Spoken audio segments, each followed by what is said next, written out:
press that. 5500. 31. Rotate.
Well, hello, what is going on, friends and followers of the channel? Welcome back to another V1 live stream coming at you from North Texas, where it's a beautiful 72 degrees and sunny.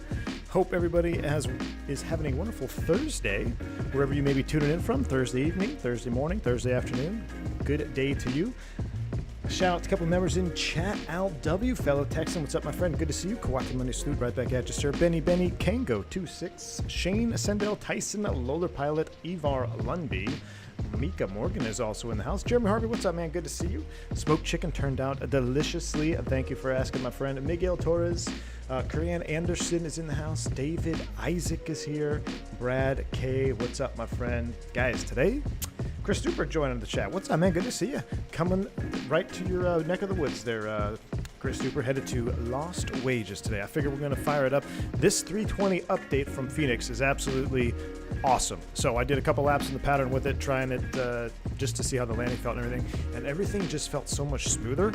And I've been I had that closed beta version before on the last couple streams, which felt good. I think this one even feels better, so they've refined it even further than the one that I had, and it feels absolutely awesome. Sim seems to be running really smooth as well too, so I hope it's going to be a nice smooth flight for us all the way to Las Vegas, and then we're going to do a quick turn. We're going to turn it around and we'll do a real-time turn and head over to Phoenix Sky Harbor, America's friendliest airport.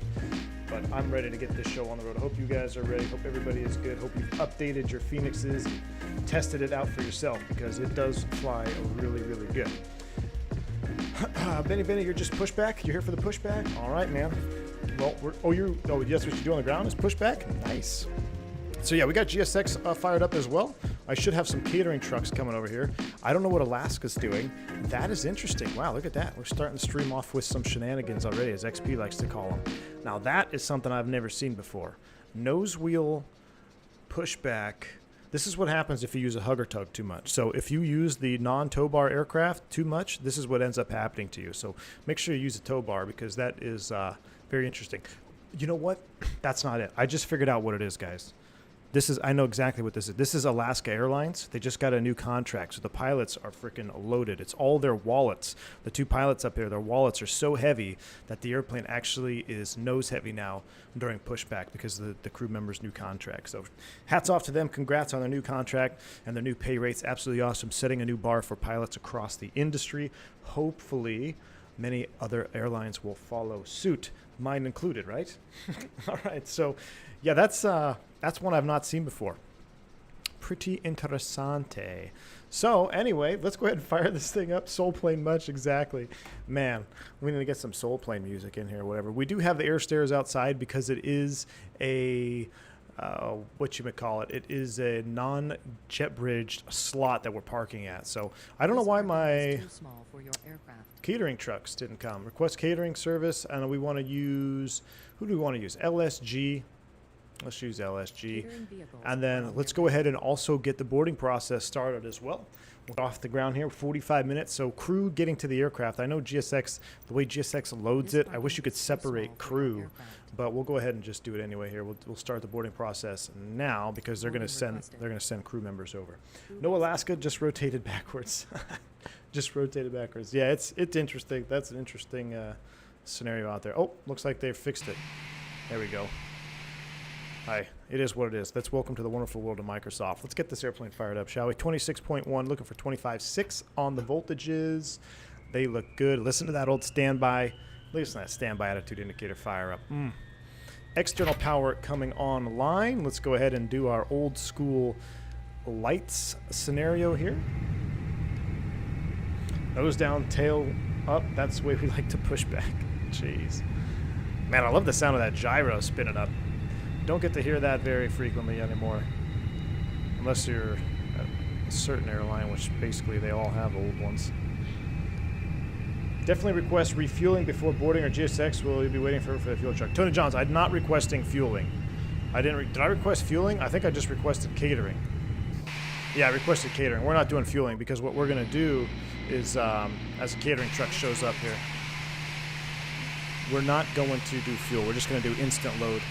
I mean, this is the kind of cool part right here. You can kind of see, looks like we got crew members coming to the aircraft. Who do we got here? Looks like the first officer and El Capitan. Hello.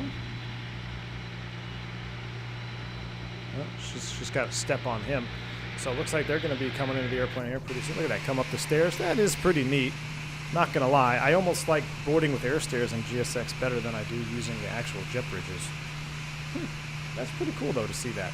Let's not get carried away. Let's actually fire up the airplane since we are supposed to be crew arriving. So we'll go up our left-hand flow here. Crew supply on, ground control, CVR test.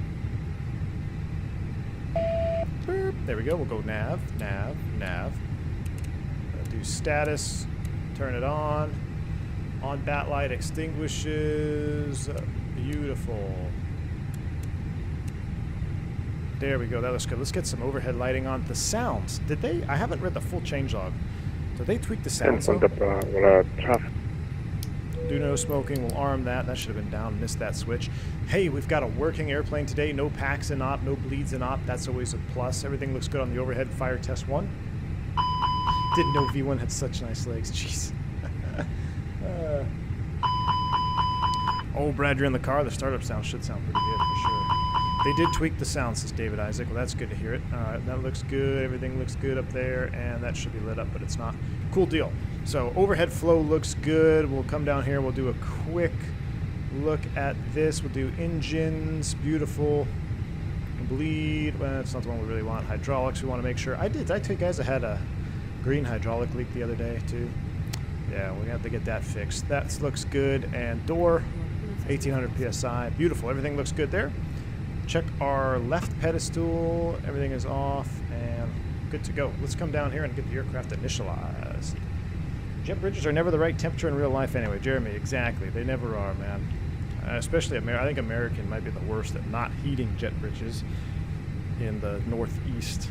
It's very, very cold. We'll do a init data request from there, and then we're going to come over here. We're just going to do a load instant over here. That way we just wait on GSX, not the actual loading. I wish someday we can have this loading sync up with GSX. That would be the ultimate. Christy, what's up, man? If you look on the right side of the plane, you'll see GSX modeled you perfectly. Oh, the rampers? There we go. It's cool to see those catering trucks pulling off, though. I do like seeing that. It does add a little bit, for sure. For some reason, my CBR test tone never sounds when I have to reinstall. Tony Jobs, make sure your parking brake's set. I don't know if it's connected like that, but it should be park brake set.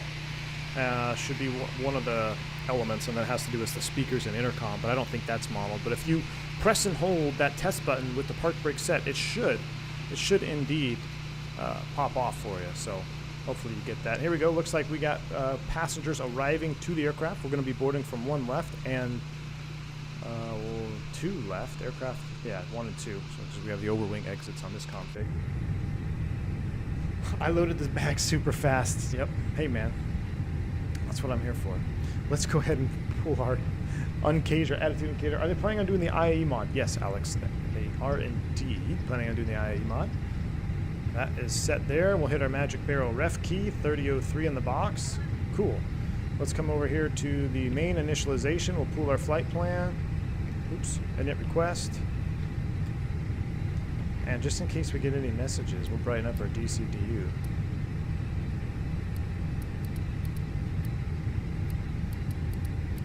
There we go. All right, here we go. Today's flight is American Airlines, Merkin 357. We're departing Santa Barbara, which we flew into here a couple streams ago. It was absolutely beautiful. You get to see the departure out of here. This airport is, oh, that's already, what am I doing? It's already in the box. Cost index is 75. Cruise flight level, what did we file today? We filed 35,000 feet. That looks good. We're going to be departing off of 25 on the Mission 3. Mission 3, throw that in there, and we're going out to Navy. Where's Fly Navy? When you need them. We got out to the Navy, Meissen, and that's our en route fix for the Reindeers 2. I don't know what they're landing in Vegas. The last I saw, the wind was out of the north. Might do a one right. So let's plan. You know what? If they're landing north, I don't think there's ATC on. We'll land on 2 6s. That way we can use crosswind test, because I think the last METAR said it was like out of the north. So we'll do a little bit of a crosswind test. We'll use 2 6 left from here, and we're going to be on the Reindeers. Let's see. There's a Reindeers 2 departure. Meissen transition. Insert that, and it's pretty simple. Flight plan is in the box. Can the 320 fly higher than 39? Jamie, it physically can fly higher, correct, but it is limited for depressurization and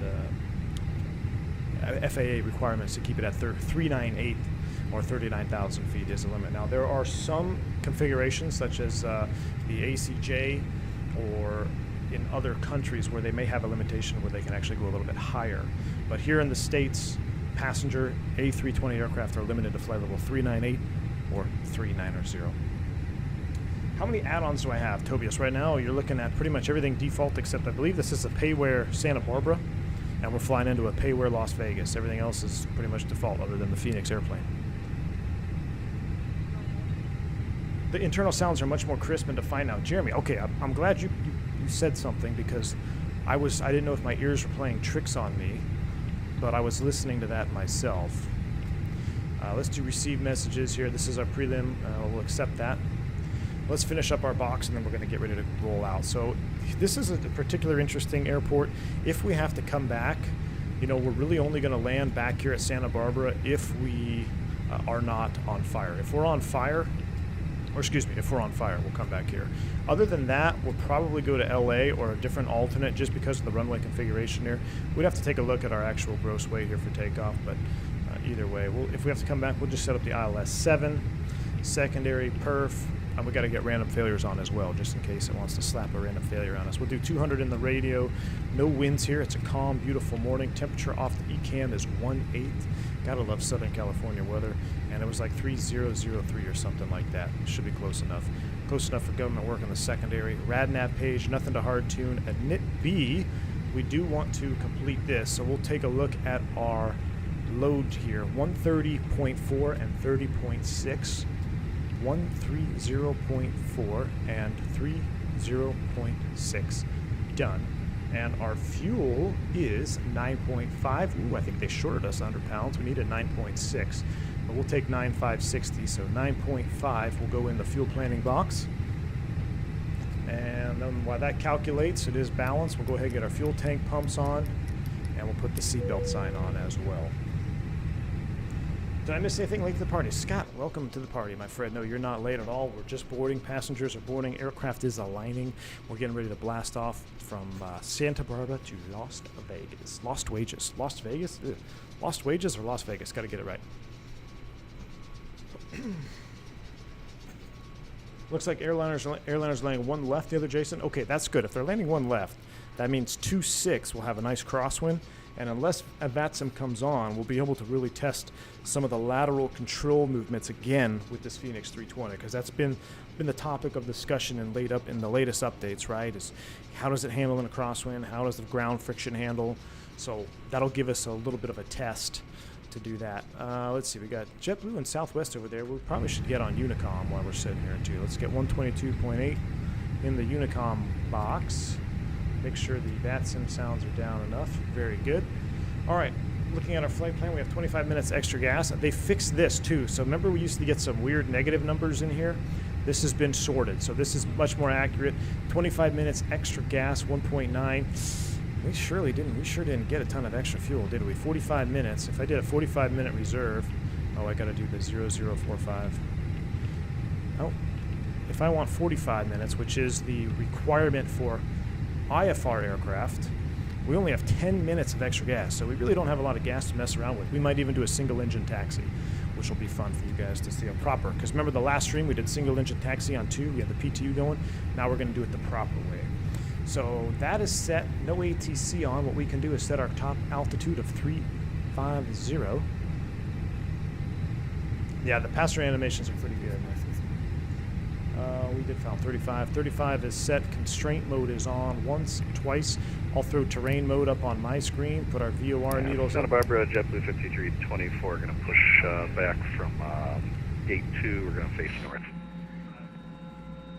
Wow, listen to those sounds. Those fuel pumps running. That's awesome.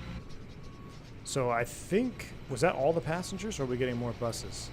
They're still throwing bags out here. Keep an eye on your fuel usage numbers to see if they're any better with this update, Jeremy. We'll keep an eye on it. So we'll keep an eye on the fuel.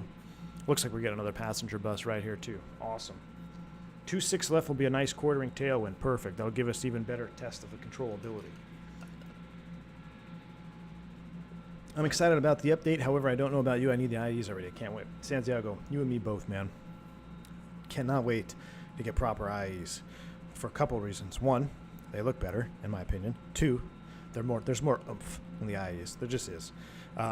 Number three, the flaps at full position full in the IEs. It's actually a greater degree of flap than it is with CFM engines on the 320 in particular.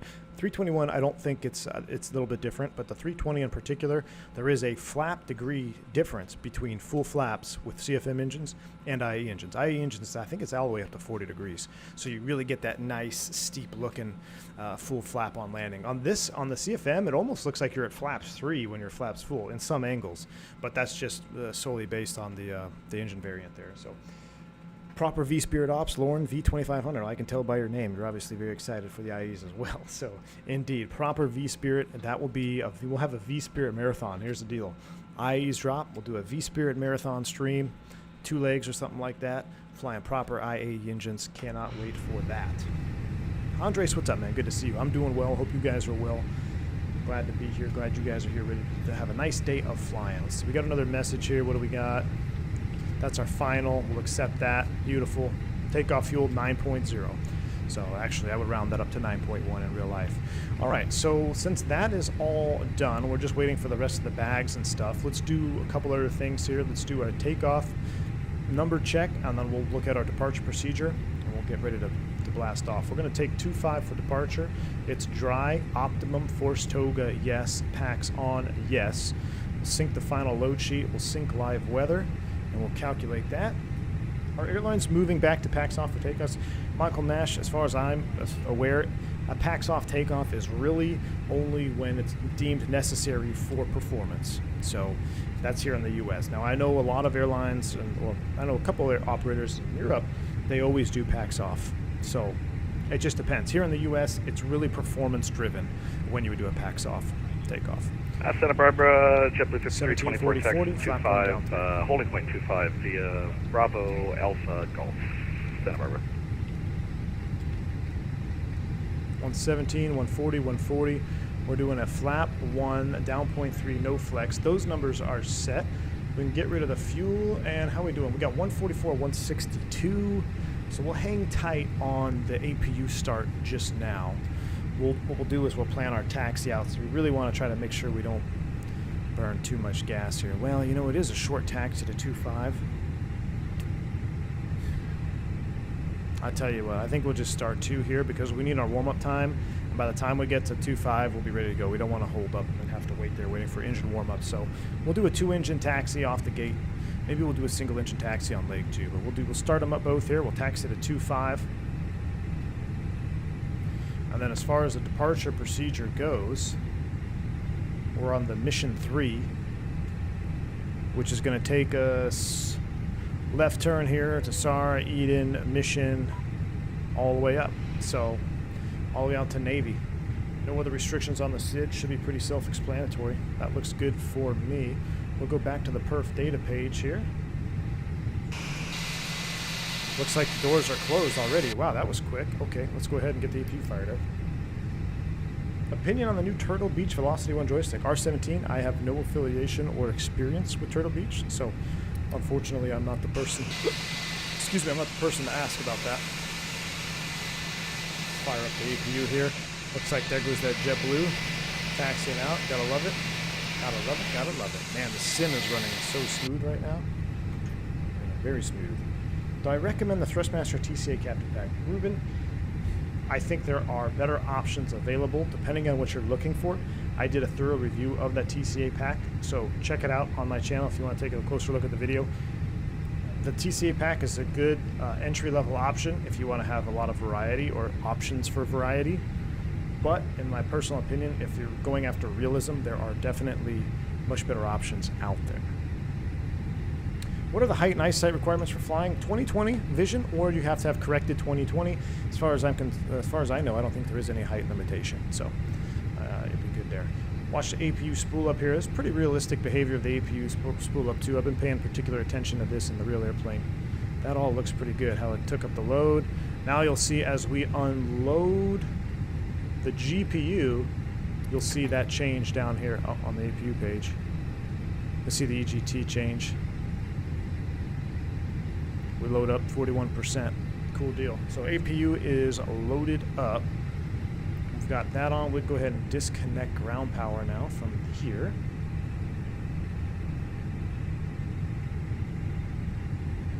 And where we're going, ground services. So we can get rid of the GPU, we can get rid of chocks and cones. At this point, I think we are just about ready to blast out of here. Everything on the overhead looks good. We'll go APU bleed on. Should wait 3 minutes. Remember, that's not a requirement, it's just a recommendation. Let's see if we can hear the air blow in here. V2500 not bad until you do a borescope. They always cooked in the hot chamber. Oh boy. There you go. Hear the wind coming on. Hear the air conditioning kick in. I like it. I'm liking these sounds, Jeremy. They sound much more crisp and defined. Absolutely, absolutely. And Caro, yeah, the GPU sound will change depending on the load as well. You're absolutely right. Okay, we're going to push back on to taxiway. I don't even know where we're going to push back. What gate are we at here? I don't even know what gate we're at. It doesn't tell us. Let's prepare for pushback and departure. I see we have a tow bar out there, so I don't know if Phoenix changed anything, but now we're getting a tow bar, which is awesome. All right.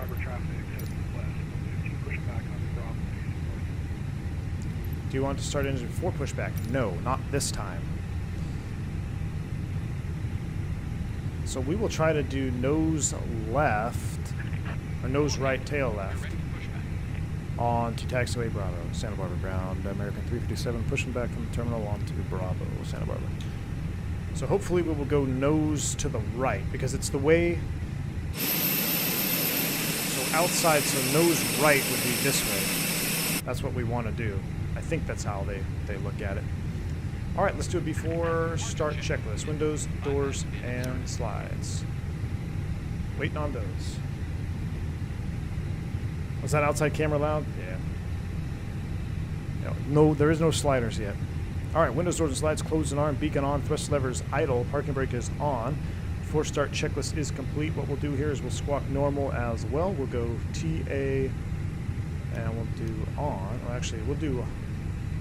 There's no ATC. We'll just do on and TARA so we don't have to do it while we're taxiing. Cool, cool. That is set. Let's get our Throttletek camera ready to roll as well. He's locking gear. Uh-oh, did I hit my camera? Looks like I hit my camera a little bit. There we go. V1, how do you make GSX actually want to start engine before push? Leonardo, I believe there's a checkbox setting in the main configure of GSX. And if you tick it, it will ask you before you push back. All right, so we said nose right, tail left. Let's see what happens. Godspeed. Brakes release, clear to push. Here we go. I'm currently starting my PPL and I'm looking for good ANR, Bose. What can you tell me about airlines and TSO requirements? Come here, spend the money, get a Bose A320 for starting PPL. It's going to be your best situation. And as far as airlines, they must be whatever. Is it the TSO requirement? I can't remember what the initials are, but yes, they're all going to require that requirement, whatever it may be. The Bose will satisfy that. The U-Fly mic is also a good one. Some guys operate that, but if you're starting PPL training, the one and only headset I'll recommend is the Bose A20s with noise canceling. That's the way to go. Make sure you get the right pin adapter so it can fit in your airplane. Looks like I didn't do tail the right direction, so that's all right. We can do a 180 on the ramp. I'm trying to find a place where I can find an actual 7.3 or Airbus sim in Arizona. Short of the U.S. Airways Center, I'm not sure where you'd be able to do that, SM.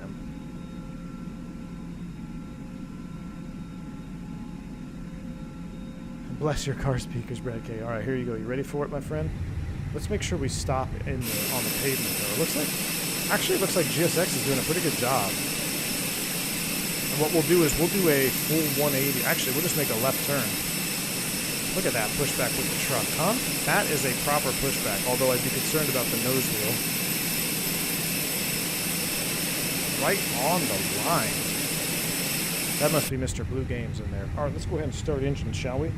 Engine mode to ignition start. It's so much easier when everything works, isn't it? Let's go ahead and turn engine 1. Let's listen to some startup sounds from right here. Turning 1.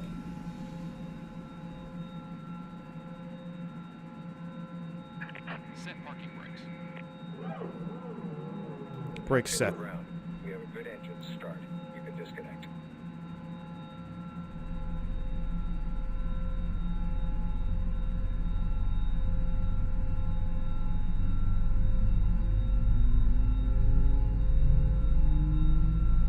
Orbital Jeff, it's the what is it? C.R. Lewis Flight Museum? I can't remember. I was just there. Pretty good sounds. Pretty good sounds. They're CFM, so they're not as juicy as real. Let's go ahead and wait for the Avail light. My wife is asking if she can bring anything. Unlocking gear. How about a Starbucks refresher?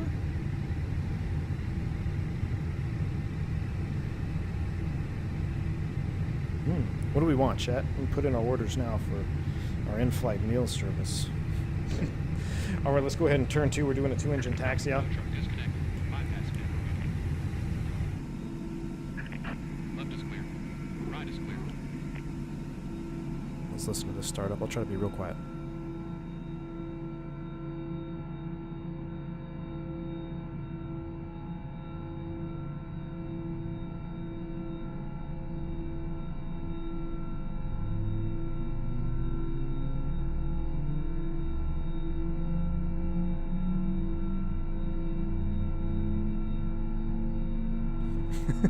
Dragon fruit, strawberry, acai. I would say get a pumpkin spice latte, but I literally just had a frosted coffee from Chick-fil-A before the stream, so... yeah, the sounds keep getting better. I like it. I really like it. And did you hear how the packs cut off and you could really hear that? That was cool. GSX, have a good trip. He's out there in the dirt showing me the pin. We got a good start on number 2, or close enough. We'll do this. We'll arm the speed brakes. We're doing a flap 1. I think it was flap 1. Ooh, the flap sounds are different too. Love it. Love it. That is good. And we did do flap 1, right? Yeah, flaps 1 down 0.3. That is good. 1, 2, 3 is set up to the overhead. That comes off. That comes off. We're going to start taxiing out. Brakes released. And let's roll. We're doing a left tack. We'll spin it around here. Sorry, Southwest. We'll get out of your way right now.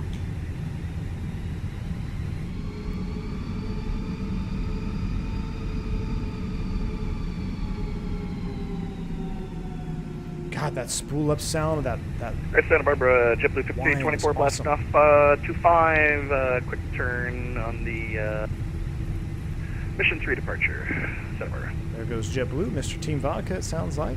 Once we get straight here on the taxiway, we'll do our flight control check. Right now we did a brake check, pressure 0. So that is good. Nice Mr. JetBlue there, Boston Bruins. Long way from home, my friend. All right, let's go ahead and execute our flight control checks. I'll move the camera so you can see it. Hold on, I click and dragged and I messed up my tiller. Microsoft, full up, full down, neutral, full left, full right, neutral, rudder, doesn't really work properly, full left, full right, neutral. Everything looks good. Auto brakes max, takeoff config is checked. That comes on, that's auto, TARA, flight attendants, prepare for takeoff, looking good. So we'll see him depart.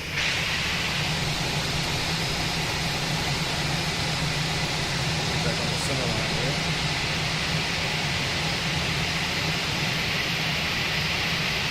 Cool deal. Let's see if I can turn onto the runway. I was trying to see if I can see him rotate.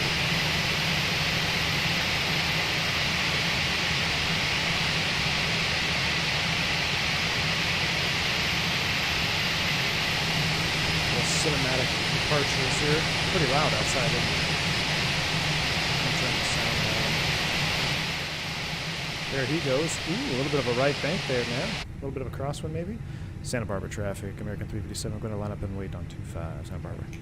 All right, so here we go. Line up and wait. We're going to go here, here, and we will extend, but we won't turn on. So let's go ahead and spool it up, get on the runway. We'll give him about, 3 minutes or so.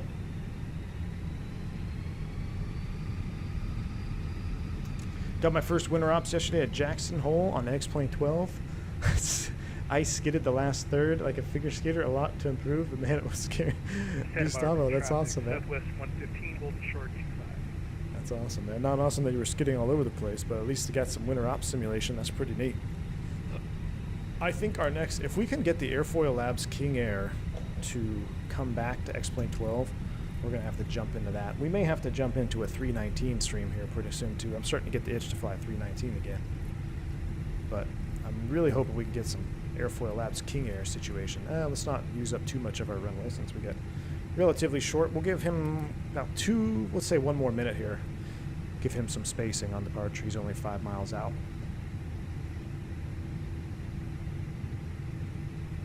All right. We'll let him do his thing. There's Southwest holding short. Gosh, this sim is awesome, huh? Let's go lights on. All right, how many? Let's do a light goal. What do we got? We got 330 watching. I appreciate y'all joining in for the takeoff, but we only have 69 likes. That's very, very sad. So here's the deal: 150 likes before takeoff. If we don't hit 150 likes, going back to the gate, we're going to Alt F4 and we're going to play Roblox Simulator. So smash down that like button, spooling them up 50. Here we go.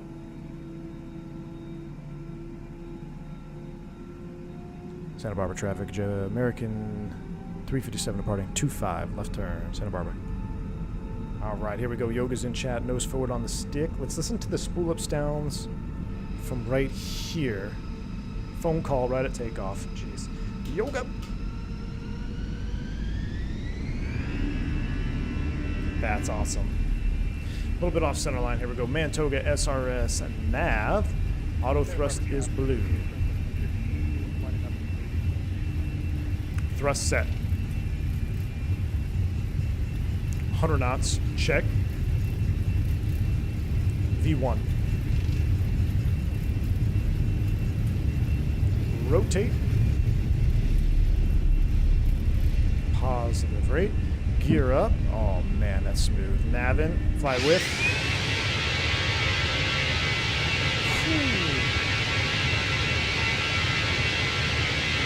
Gotta love it. Absolutely love it. A little bit under rotation there. Let's get back up to our command bars. About 18 degrees on this takeoff. Getting ready for a left bank angle check.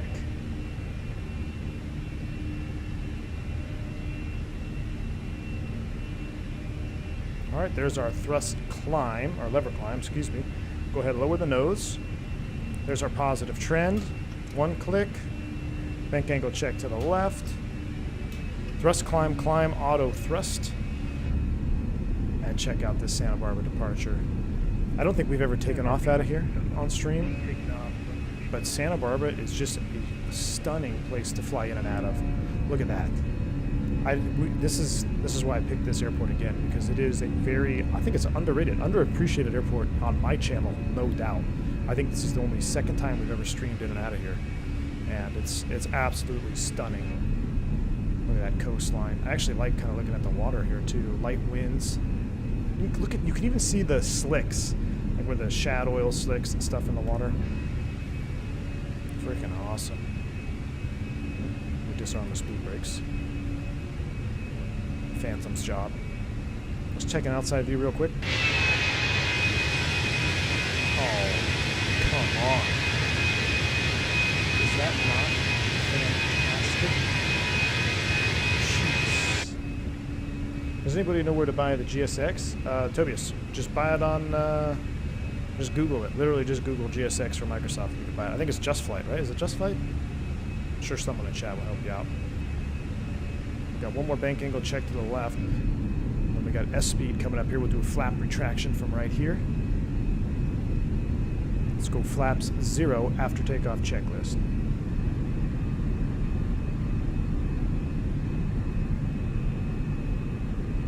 And go forward down. Let's see how we're looking up here. We need to start the left turn.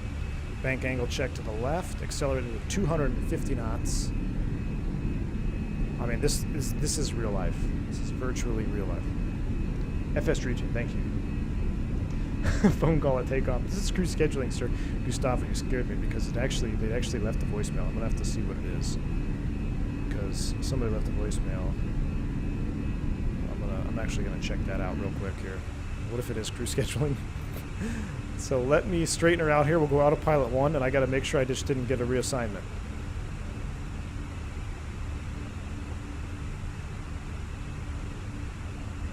There we go. I'm flying past the flight director a little bit just because I went a little bit wide on that turn. There we go. We'll bring it back around. Very nice. Now we'll get right on that course line. So smooth out here. This time of the year to fly is amazing real world because the temperatures are cooler. The heating of the Earth's surface is not as aggressive, so you don't get those thermals as much. The air is cooler, so you get better performance on your airplane. It's literally the best time to fly airplanes, I think. It's right in the fall transition. All right, we're autopilot 1. We're looking good here. I'm going to put us on a wing view for a second. Let me check out this voicemail, make sure I didn't get rescheduled by Gustavo in scheduling.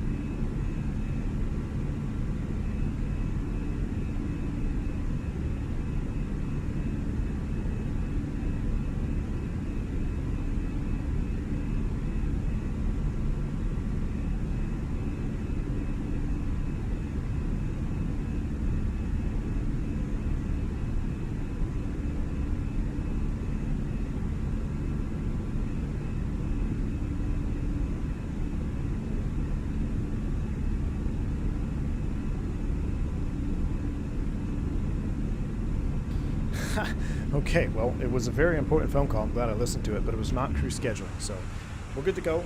We're back at it. We're at 10,000 feet. What's next? Lights. Let's go ahead and get our lights off. Those can come off. Those can come off. That can come off. I wish we could hear a little bit of that wind noise disappear as those lights retract. So have you guys seen the new... Almost sounds like it did. I'd have to pay more attention, maybe on Lake 2. But have you guys seen the new landing lights for the Neos? It'll be all Airbuses pretty soon, but basically, turn down this outside view here. The landing lights are recessed right now, but some of the new Airbuses are actually coming out with landing lights here that are just indented in the fuselage. So I think similar to the 7.3, right? 7.3 has those wing lights here in the wing root. Nothing actually pops out, but that's what a lot of the new Airbuses landing lights will look like. Kind of sad. I kind of like the 3-position switch to be able to have to pop those lights out. Plus, that's how I signal to the FO that he's getting high and fast on profile. But either way, we'll get a terrain mode off. Everything is looking good. It is dead calm. Beautiful departure to Santa Cruz. Well, we're close to Santa Cruz, Southern California. Love it. Well, no, Jeffo, welcome to Commercial Pilot, my friend. Thank you so much, man. Appreciate you. Exclamation point, welcome for your new perks on the channel, dude. Glad to have you on board. Thank you. Stay in the cockpit out of 9,000 for wind transition. I do hear the wind has picked up aggressively. Now, let's do a test, chat. Let's do a test. So I'm going to turn this sound up so we can listen to it. So at 330 knots, at 13,000 feet, this is a very realistic sound level of wind noise, albeit very annoying. So now you understand why, in real life, I would probably select speed and dial it back unless it was go home leg.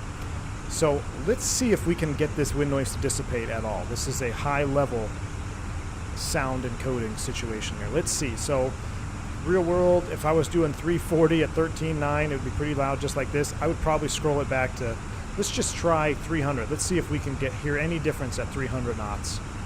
Actually, let's just do 290. Let's do 290 to make sure. We'll do 290 knots. Our rate of climb is going to increase dramatically. I'll go back to live cam here. Let's see if this wind noise dies off at all. It should. The green dot, Gustavo, expedite. Oh man, the amount of times I've seen guys get clustered with that push button.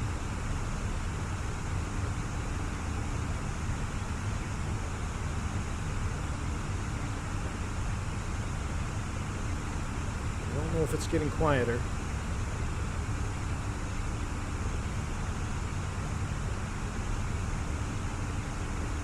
Rate of climb shot through the roof. Is it quieter? I don't think it's quieter. So it seems like it's just maybe it's an altitude thing. We'll set standard once, twice, and we never changed that one. There we did, 1013, right? Yeah. So that's a little bit disappointing that it doesn't change or get quieter for you. We'll go back to a managed climb out. Now, here's a tip. If you're, say, ATC slowed you to 290, and now they said resume published speed, if you go straight to managed speed at like 330 knots, like we're showing right here, in real life, this airplane is really going to slow that climb rate down, and it could be an annoyance to air traffic control. Look, and it's doing it right here. We're going to be down around 500, maybe even less feet per minute. Now, this particular airplane, we know it's a little bit overpowered. I wouldn't expect to see this increase of airspeed this rapidly. But you see how the climb rate is really going down? So in real life, I would kind of incrementally change the speed, maybe 10, 15 knots at a time. That way we don't inadvertently level here in the middle of a departure flow or something like that. But yeah, I can hear that wind noise. It's still seems pretty loud. Yeah, no difference. So I'm going to actually turn the sim down so we don't have to listen to it as much. But yeah, this is realistic here. So yeah, I would do select speed, 10 knots at a time maybe, unless you want to strategically level off. Sometimes when you may want to strategically level the airplane briefly, maybe you're getting ready to fly over maybe you're flying under some blow-off of a thunderstorm. I've done that before, where you have those big anvil tops and you're climbing out and you're underneath it. I don't really want to punch through the top if I can help it, so then I'll accelerate to keep that profile down a little bit, and sometimes you can skirt underneath those clouds. Same would be true in the opposite, right? Maybe you were descending and you wanted to bust through some turbulent air. I could speed up, select speed, spool up. The airplane's going to dive down a little bit faster, get through some clouds or icing conditions. So remember, you can always use your speed as a tool to help you get in and out of a certain altitude window as well. So everything else looks pretty good though. It's dead calm, short flight. So we've only got, let's see here, we only have 250 miles to go. So I'm going to go ahead and turn off the seatbelt sign now. Hopefully it'll remain smooth for the climb out. Seatbelt sign is off. When would you use a step climb? My goodness, the sim looks amazing right now. So a step climb, John, that's a great question. Anytime you have a step climb, it would most likely be in your flight plan. The most common times that you see step climbs for narrow body fleet Airbus, such as we're flying today, is going to be on a longer segmented flight. So maybe a full transcon, maybe something over 1,000 miles is really when you would start seeing those step climbs. Or if maybe you were trying to take advantage of the jet stream, but you were too heavy. So sometimes flying west to east, 800 miles or so, 700 miles, but you're too heavy to get up to 39. Well, east is odd, so 39 or 37,000 feet. You're too heavy. The dispatcher may put a step climb in there for you so you have better or more accurate fuel numbers. Maybe you're going to start your initial climb at 33,000 feet until you hit Tucson or Dallas, and then you're going to step up to 39. But remember, a step climb is also going to burn fuel. So there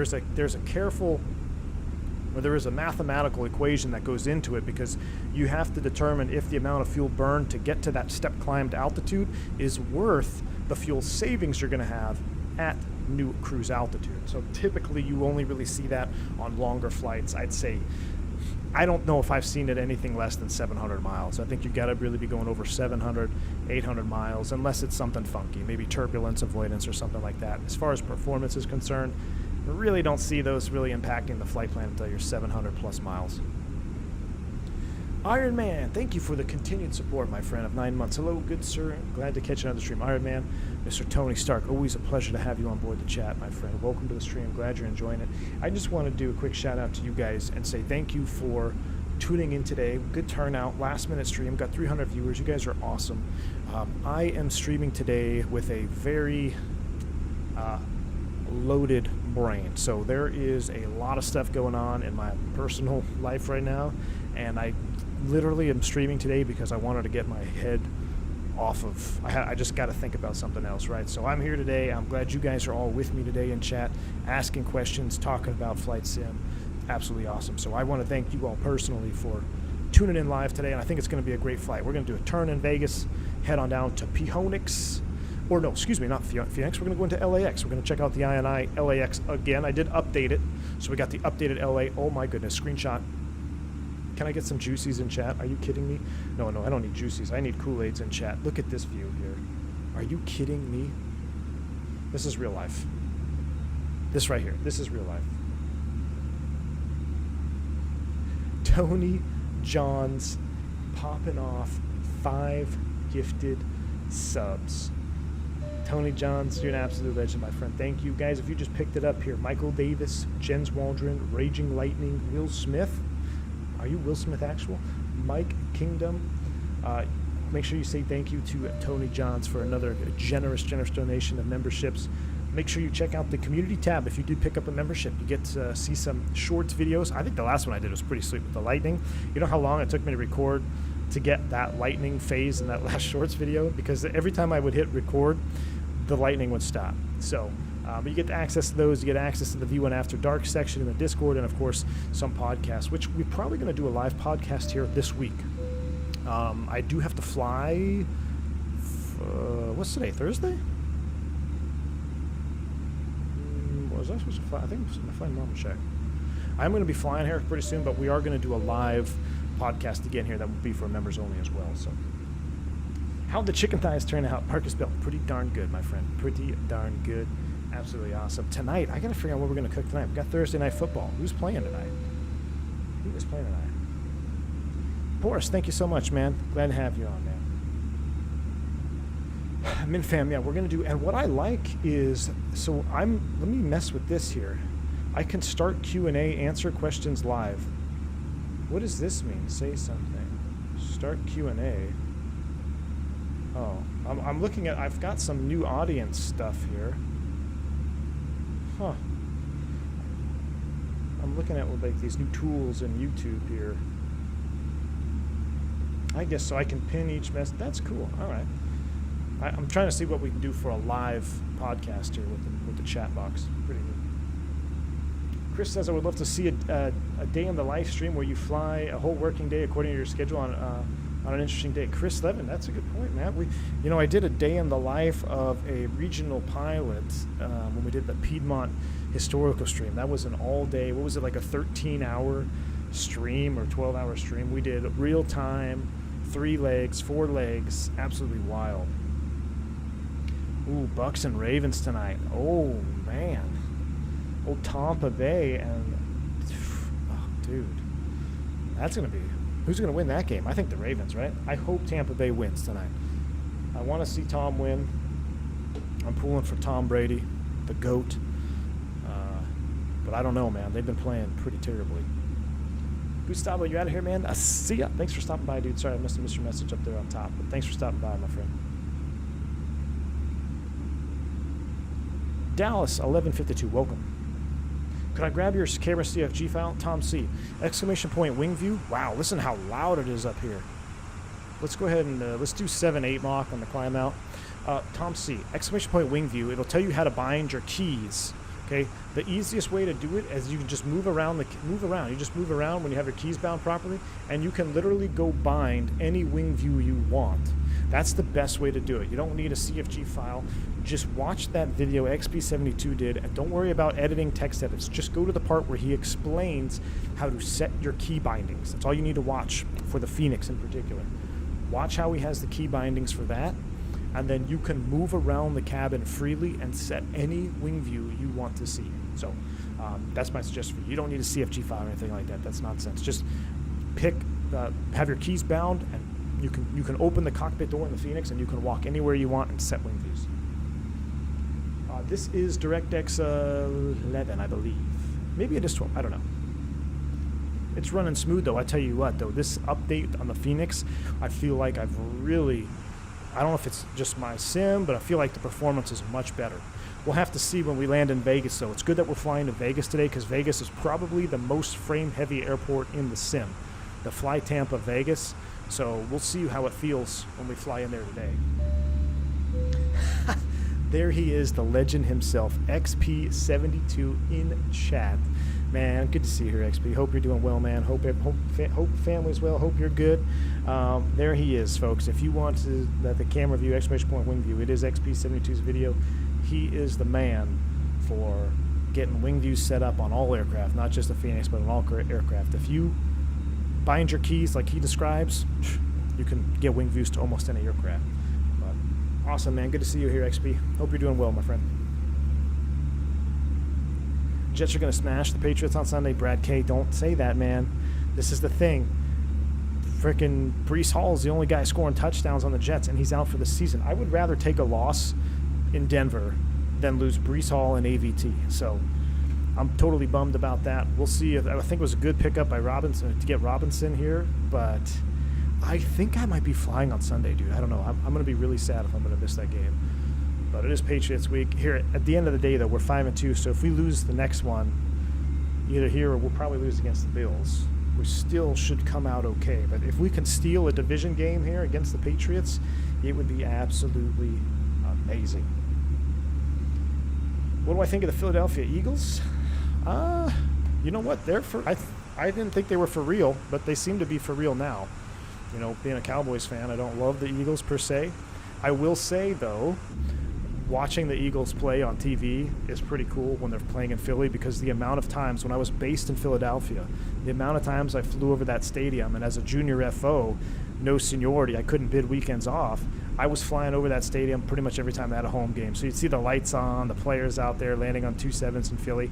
It kind of brings back that, I don't know, that raw feeling of emotion. Like, I remember watching those games from short final, not really watching the game, you could see it, right? And then when they do all the blimp shots or the aerial shots of Philadelphia Stadium, I'm like, hey, I know exactly where the helicopter is. I've been told to watch out for that helicopter many times on final. You know? So Brickyard 3715, use caution for a helicopter or a blimp at 3 o'clock, 500 feet below the final, will remain clear at all times. That's pretty much the radio call you get when there's a game going on out there. Pete S., what's up, my friend? Thank you for the continued support for 11 months. A newbie question from an 11-month member. How do we get notifications of the After Dark podcast? Pete S., make sure your notifications for the channel are on. So it doesn't matter if it's for the podcast or just for the channel. So I think like in the bottom right of the window that you're viewing, there's a little bell icon. You just want to make sure that is on, and it'll ask you to get notifications from all channel views. And I send a particular message out to members when I launch a podcast, and what I'm going to try to do is I'll actually try to schedule this next one, because we're going to do it live. I'll try to schedule it ahead of time, and then if you're in the Discord, I'll put a ping in there, and then I'll also put a ping on the community tab, which if you have your notifications on, you should get notified that we're going to be going live. So thank you for your continued support, my friend. YouTube notifications never work. Yeah, they are very, very finicky. That is for sure. All right, so as far as the approach, let's just get ready. Yeah, the wind noise is really loud in here, isn't it? I don't want to knock it and say that it's bad, because the wind noise is actually pretty realistic. But when you're not in the actual airplane, it's kind of like, man, I wish I could turn it down. So kudos to having like a proper wind noise. It sounds good, but it's never really fun to listen to wind noise in the sim.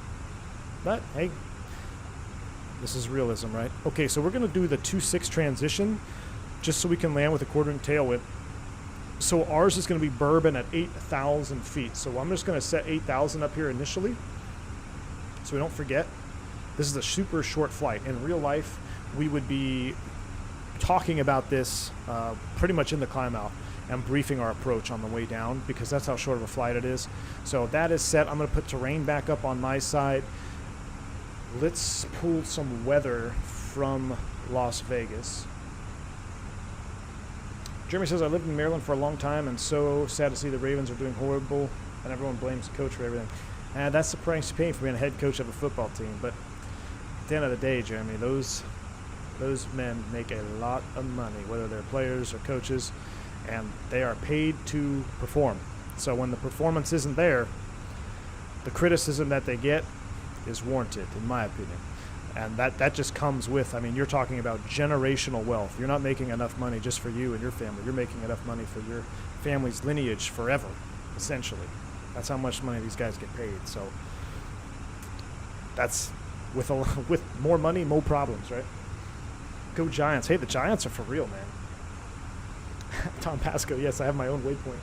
There should be a wearing headset cockpit. Tony Johns, I like that idea.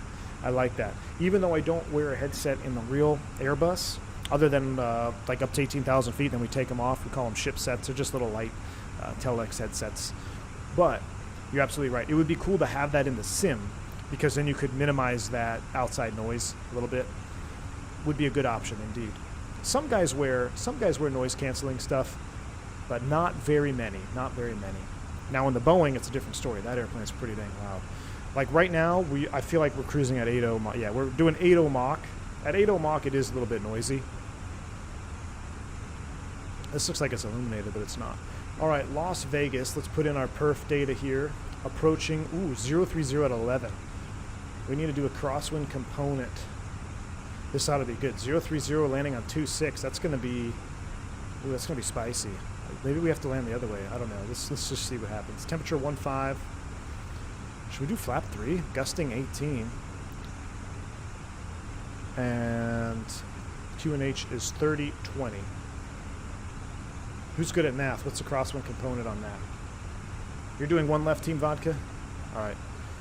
Before I put in the mins, let's just check. Let me do, this is how I do it in the airplane.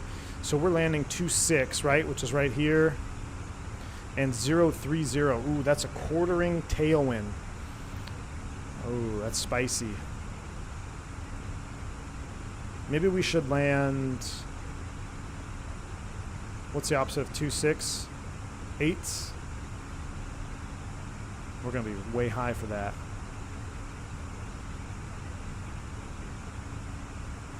They are landing 1 left and 26 left right now.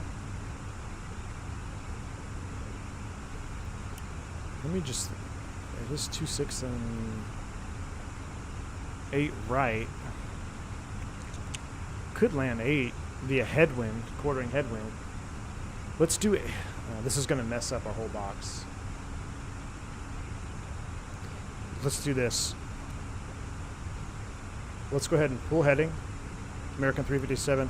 Fly your present heading. Descend and maintain flight level 190. Present heading, descend and maintain 190. We're turning the airport around. We're going to put you on 8 right. Copy, American 357. So I want to, and I'm only doing this. I know they're landing 1s in real life. I want to give the airplane a fair shot at a decent crosswind. We'll do the RNAV to 8 right. Just because I feel like we've been doing some good testing on this. We'll do Meisen insert. That's probably going to mess everything up here. Let's go direct to whatever. American 357, proceed direct to whatever, and descend and maintain flight level 190. Descend to 190, direct to whatever, American 357. Airliners are 1 left and 26 left. I know that's good, and I know they're landing 26 in real life. That's quartering tailwind, but I think I'd rather land with the quartering headwind because I don't want to. Tailwinds are tricky, and I want to give this. I just want to see how the Fenix handles with a legit crosswind more so than a tailwind. But I will say this: the tailwind simulation in the Fenix, at least it has been very good. Like you feel that mushiness and loss of performance when landing with a tailwind in the sim. So I know it does a pretty good job. Let's see what we can do here with the RNAV to 8 right. Plus, when's the last time we've done an RNAV? So RNAV, RNP, 8 right. Let's go direct to Jaeger, and the minimums are 2544.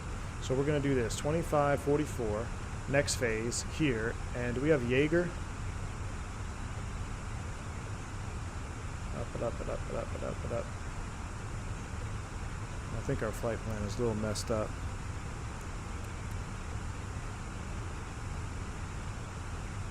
We got Cena. Let's go direct to Cena. Direct to Cena. Insert. That way we stay out of people's way landing on 1s as well. This landing will possibly be spicy. We'll see. I think this is going to be a good test. I think it's going to be a great test for the airplane. All right, so we're down to flight level 190. And we're going to do below mode on here. We're set up for 8 right. We don't need our LS push buttons anymore, right? So we're going to do LS off. LS push buttons off. We'll be looking for the brick and the stick. We're down to 190, 2544 in the minimums. Terrain on ND. If we have to go mist, we can comply with the mist. It's out 7,000 feet out to Vampire and Hold. That's appropriate for Halloween coming up. Shackle me, what's up, man? Good to see you here. All right, everything looks good. The updated Fenix is much better simulating crossing behavior and control than the last version. I'm excited to try it. I think this will be good. Let's run some landing data in the Fenix app here, see what we got. I would do flaps free, but let's stick with the variables, right? We've been always testing with flaps full. Let's stick with flaps full. We're going to land on 8 right. Apply NETAR. 030 to 11 should be a nice crosswind. Our current landing weight is 135.8. 135.8. We're going to look at that. So, Mike's what? 8 knots of crosswind. Beautiful. That's a pretty standard. Just with the 324 setting round 2 for One left. Vegas traffic, American 357 21,000, descending for the RNAV to 8 right, Vegas. Alright, so we're going to land 8 right. Everything's in the box. Got about 8 knots of crosswind. That's what we said. Perfect. That'll be good for testing purposes. Let's go ahead and get the seatbelt sign back on.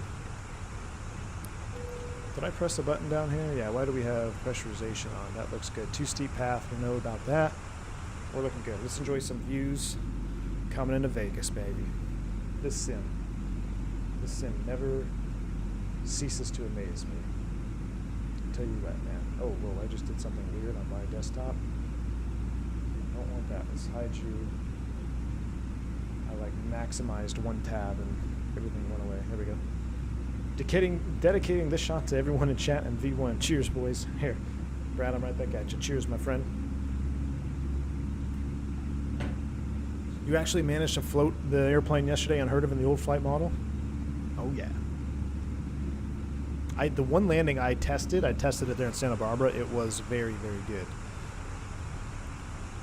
All right, let's descend and maintain 14,000. Descend and maintain 14,000. 14 blue, thrust idle, open descent. Here we go. Oh, Iron Man. So that is a bug where it brings up pressurization on lower ECAM for no reason. Okay, I thought look at that airport right there. So much juice. I thought I accidentally pressed it, but maybe it was just a bug. Let me get my flight recorder. Listen to the sound. The engines roll back. Love it. I cannot wait to hear their impression of the IAE engines. Fenix, Amir. Come on, my friends. You guys have crushed the CFM sounds. I want to hear how they crush the IAEs. Because there is a difference. You know, you cannot just put CFM sounds on an IAE engine. You got to do it proper. And Fenix really doesn't take any shortcuts, in my opinion. I think they do a pretty good job with everything. Oh, a little bit of wing flex out there. Don't like the Microsoft shadow flicker. That's a Microsoft thing. Let's enjoy this view right here. Look at that RSV on the window. Keep in mind there's a new side 6 setting, heavy or light. It defaults to light for generic stuff like TCA. You may want to try the heavy. Al Loper. Very interesting. I'm going to keep, since we're doing 2 legs today, we'll try both. Let me see what I have in here right now. Let's go to, where would that be? In config, controls,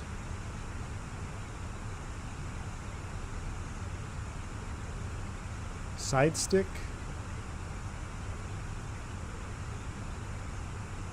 realistic side stick. So I am off. I have lighter control. More pitch sensitive. Interesting.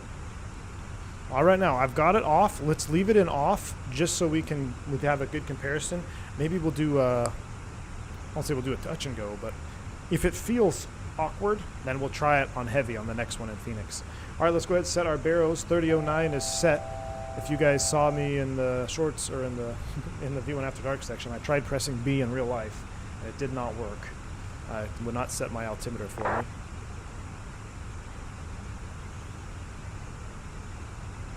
Make sure I have terrain brightness up. I think we descended a little bit early, but that'll get us below the reindeer's traffic. So for those descending in, well, no, we won't be in their way. Crimson Ghost, I know it'll never happen, but I'd love to see an A318 ACJ. You and me both, Crimson Ghost. Hell, I just want to see a 319. All I want, I don't even care if it was CFMs. Ooh. Oh. I know, it's toasty. I know, it's toasty in here. Critical oversight of cold air outside. All right, see you, honey. Yep, so there you go. Even my wife thinks it's hot in the office. It's probably like 90 degrees in here. Gonna have to fix that. But, ladies and gentlemen, we have, what do we got today? We have a Grande Strawberry Acai Refresher. Man card has been officially revoked unless I can butter this landing. Oh, that's good. That's good. That's real good. Yeah, man, it's a great day in Texas. The problem is when it's cool outside, the office air conditioning doesn't turn on because it's cool outside. But my specific office, which is linked to the main office building, won't turn the air on because it's hot in my room because of the 3090 cooking everything up. Christy, you had one a few days ago? They're good, man. A little high in sugar, but delicious. Jen says, do you know where I can find the declared intersection distance for airports to use? European charts haven't noted. They won't be, so great question, Jens, and I don't know why this is, but in the US, they don't declare the intersection distances. And it would be in what we call a TLDR, or a takeoff landing data report. It's part of our paperwork that we get, and it will show you distances remaining. Now, another way that you could do it, the airplane will automatically calculate it for you. You could actually, when you put in your intersection, well, not in the Phoenix, but in the real airplane, when you put in an intersection for the performance takeoff numbers or landing numbers, it will tell you landing distance or takeoff distance remaining from said intersection. Unfortunately, we don't have that. I don't know where you would look it up. You know, I really don't know where you'd have to look it up for the U.S. charts, because in real life here in the U.S., it's on a separate document that's not simulated really anywhere in the sim. It could, in an AFD, it could be. We don't have airport facility directories in our Airbuses, unfortunately. It could be in company charts, maybe, sometimes, depending. Like if it's a real popular intersection. If it's a real popular intersection, it'll be there. And also on the back of the 10.9, they'll have some information, like landing on the glide slope and usable landing lengths. Let me show you here. So if we go to ground charts, so 10.9A takeoff, this will show you some additional information. Like, here we go, landing beyond threshold or glide slope. So on one right, landing beyond the threshold, you have 9,200 feet. There's a couple of notes. This is with the landing distance available, 12.8. The landing on the threshold or past the threshold, that's all you have left, because there's a displaced threshold. You could decipher some information here, but as far as intersections themselves, unless otherwise charted, it would be in a separate document. So it's not really a good answer, I know, but this is kind of what we got to deal with in the sim world. Looks like we're hitting some chop out here. Let's go ahead and slow it down. We don't need to be doing 350 knots. Let's throw to 300 and descend and maintain 10,000. We'll continue stepping down.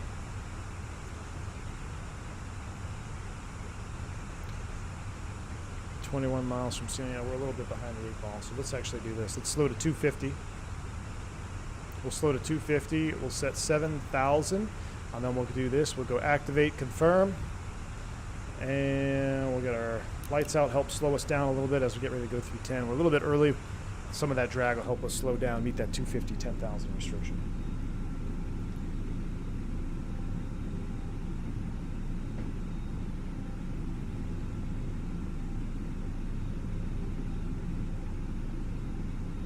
Vegas traffic, JetBlue 5324, about 20 miles for one left, Vegas.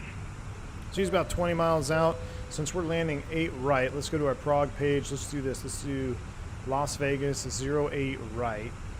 I haven't landed on 8 right in a long time. About 25 miles out. So Vegas traffic, American 357, 25 miles south for 8 right out of 13,800 Vegas. Good luck. You too. Brian Pedersen, welcome to Commercial Pilot, my friend. Thank you for supporting the channel. Exclamation point, welcome. For your new perks here on the channel, glad to have you on board. Welcome. Look at our gas, guys. 4.7. This is spicy. So 4.5, 16 minutes extra. What did our flight plan say we were supposed to land with? Our flight plan said our burn was going to be 52, call it 5,300 burn. How much have we burned? 4,800. So we're getting close. That's pretty accurate. This is the RNP to 8 right, my friend. So we're at 250 knots now, and theoretically, I'm actually going to do this. We're going to go open. Let's do open descent to 7, and let's arm the approach. We should get app nav out final.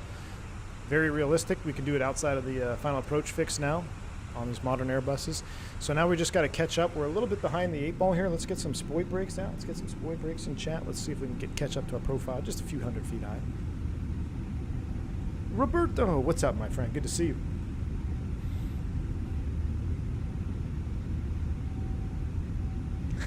The streams every time get better. Roberto, thanks for that. Appreciate you, man. All right, our lights are on. Flight attendants prepare for landing. It is a little bit choppy out of here. We are actually a lot higher than I thought we are. 2,000 feet high. Come on, baby. We're already at full extension, so I could go... What's another way to get more speed brakes, chat? Autopilot off. Full extension here. That'll help us get down a little bit more. We're going to fly the flight director. Ooh, this is spicy. We're going to have to drop the gear on this one. Yep, the gear's coming down. I got the speed brake gear down. Manage speed.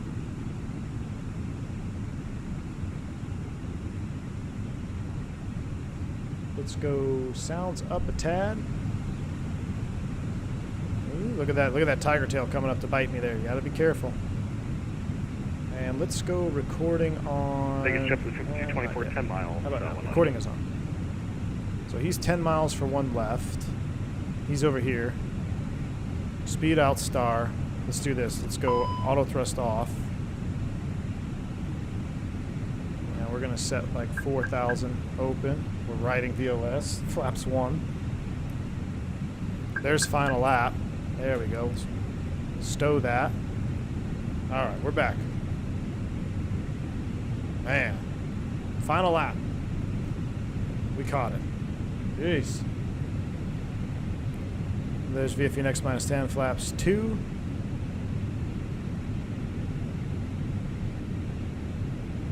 I guess we're hand flying this RNAV.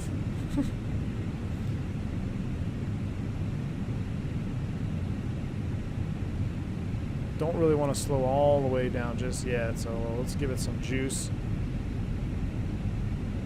Engine sounds are a little bit quiet here right now. I guess we're kind of drowned out by the gear. So we don't have bird just yet. We're actually following the flight director for the RNAV. 170 knots or so. We could extend flaps 3. Let's do it now. VFE next minus 10, flaps 3. God, that's real life. Look at that flap wiggle. Alright, so there's our path. We're on the path now. That was spicy getting down. Remember, when you're in doubt, when in doubt, the biggest speed brakes on the Airbus are the landing gear.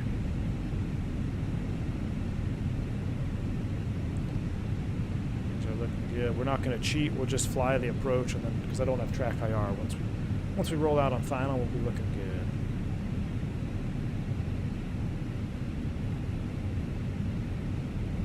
Arm the speed brakes. Should have done that when I lowered the gear, but I had the speed brakes out. And VFE next minus 10 flaps full landing checklist. Cabin crew advised, auto thrust is off. ECAM memo landing all green. Let's get the rest of our lights on here. The gear is definitely pretty loud in real life. You're absolutely right. Coming into lost wages. Ooh, ground speed mini is working.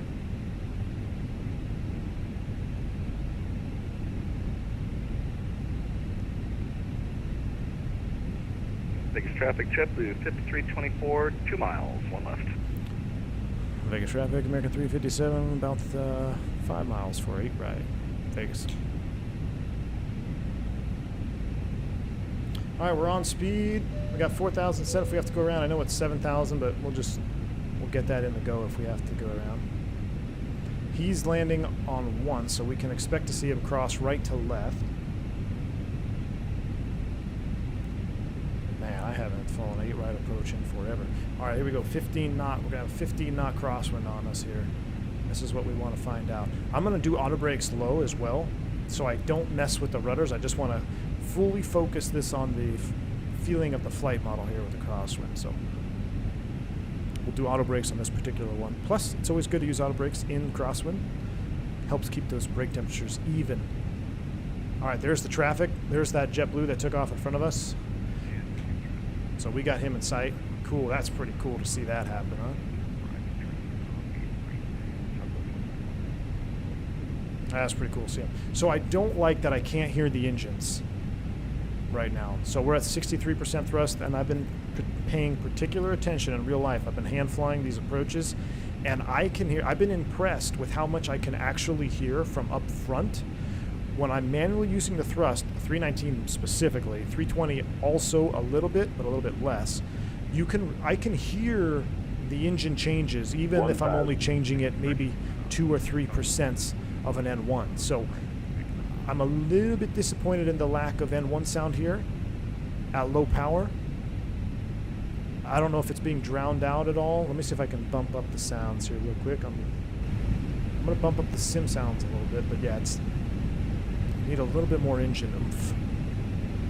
Okay, so we got the runway in sight. Let's go flight directors off. This is going to mess me up. Flight directors off. Birds on, birds in chat. Here we go. Runways in sight landing. Vegas traffic, American 357 short final 8 right. Vegas. All right, that got us high and fast. Let's see if we can restabilize here.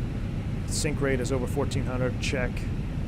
See, you take your Vegas hands off the traffic, controls at all. 5324, we're holding short of 1 right departing for departing traffic on November.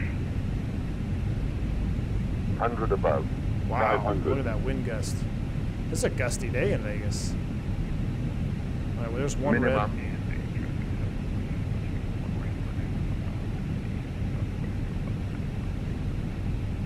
There's 2 reds. Nice crab. 18 knots crab. Keep working her down. A little bit of frame drop here coming into Flight Tampa. 50, 40, 30, 20, retard. Whoa, floater. 10, 5. That's a floater and a half, folks. My frames are pretty terrible. We got spoilers, reverse green. Alright, I like the control here. Manual brakes. 70. Whew, that was spicy. We'll take this next high speed. Well, that is a lot different than I'm used to. That is a lot different. Vegas, JetBlue 24 crossing 1 right at November, right turn Delta to the gates. Vegas. Vegas traffic, American 357. We're clearing 8 right, going to cross 8 left to the terminal. Vegas traffic.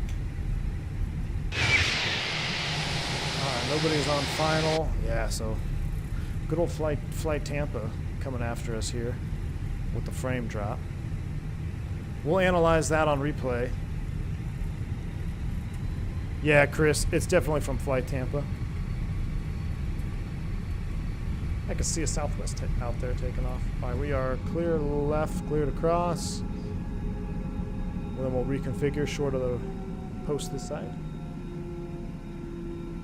Need a rudder cam for full effect. I will say that the rudder inputs required post rollout seemed pretty good. I was dancing. I was definitely dancing on the rudders there, as would be expected, getting in that center line. So I actually enjoyed that. Let's go taxi light. That's off. That's off. And that's off. Someone make a light panel for me. And we're going to the American gate, so we're out over here. We'll go over here next to the speed monitor. I got a screen grab of it last 50 feet. Nice, Sam. Post it in the Discord, man. I'll have to check it out. Used to the hard controllers plane, and I made a big float. Yeah, that was interesting. Let's take a look at the replay. We'll analyze it. Ooh, I can stop recording. And then I don't know if I want to change. I don't know if I want to change the feel of the side stick, like to make it more sensitive. I think it was mostly gust oriented. Let's park on this side of this guy right here. But yeah, the scenery seems to be a little bit harder on frames than I remember. Here's Delta 3.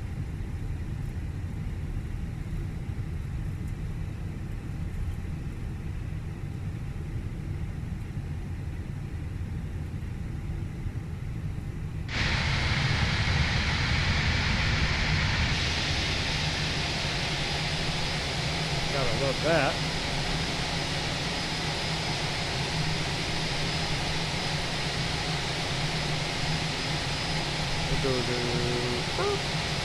Burps in chat. Break set. You're literally at the skate in real life, Christopher? Oh, it's supposed to be 14? Look, FS Expo. Cool deal. All right, let's do a quick replay of that. And then we're going to... Yeah, I don't want to shut down. I don't want to do the full shutdown. Let's do... Or should we? Should we do deplane? That just wastes time, doesn't it? Let's reconfigure and watch the replay. And then we will load up for LAX. And we'll have to see if we get a frame drop going in LAX like this. Yeah, you can even see when I change views, a little bit of a stutter there. Yeah, for the end of the stream, we'll do a full shutdown and GSX deplane. How's that? Okay, so let's go ahead and disconnect from VATSIM. Let's go back to replay cam, or go to replay cam. And let's see what we got. We'll let it load in here for a second. Let it do its thing. Turn the parking brake off. Let me turn the sim back down. So let's analyze this touchdown here. I'm going to let it load in for a minute. And then let's go ahead and scoot forward. All the way around. There we go. Let it load in. We'll watch a wing view first to make sure it gets all loaded in properly. That one, I'm disappointed in the frames on that landing. That kind of threw me off. I don't think I gave it a fair shot at the touch. The touchdown I did off stream was so much smoother. It had no frame drop. It felt really good. This one, I feel like the frames really kind of bit me there. Maybe it's time for a 4090 and a new CPU, huh? Might have to. Might have to do that. Might be OBS doing it too. There's Allegiant Stadium, oh, home of the Radars. Man, that's a nice view though coming in here.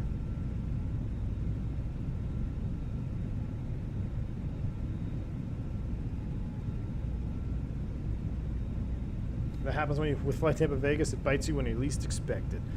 Yeah, it was gusting though.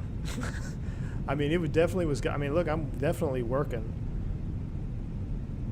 Look at that wing correction there. That's a gusty day in Vegas. This looks so real, other than the spoilers coming all the way up here on replay. That's a replay thing, but.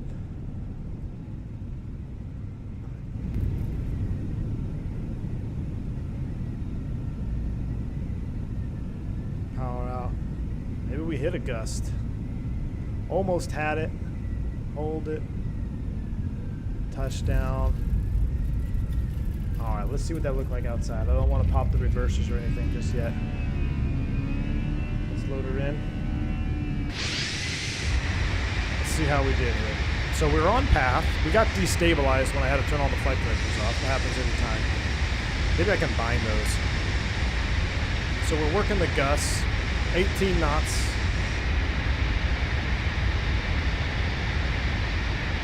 You get 60 FPS at 49 inch. Alright, so here we come. Yeah, that was just a gust of wind. It was definitely just a gust.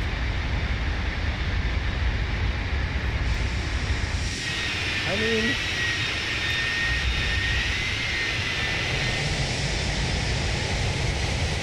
it wasn't like it was a super hard overflare. It seemed more like you had that gust and you just had to ride it out. Let's watch it again. Turn it down a little more. Because I thought maybe I did a super overflare. I don't think that happened. I think we literally just caught a gust there at about 20 feet. And it just carried us, and we rode it out. 4-wire at worst.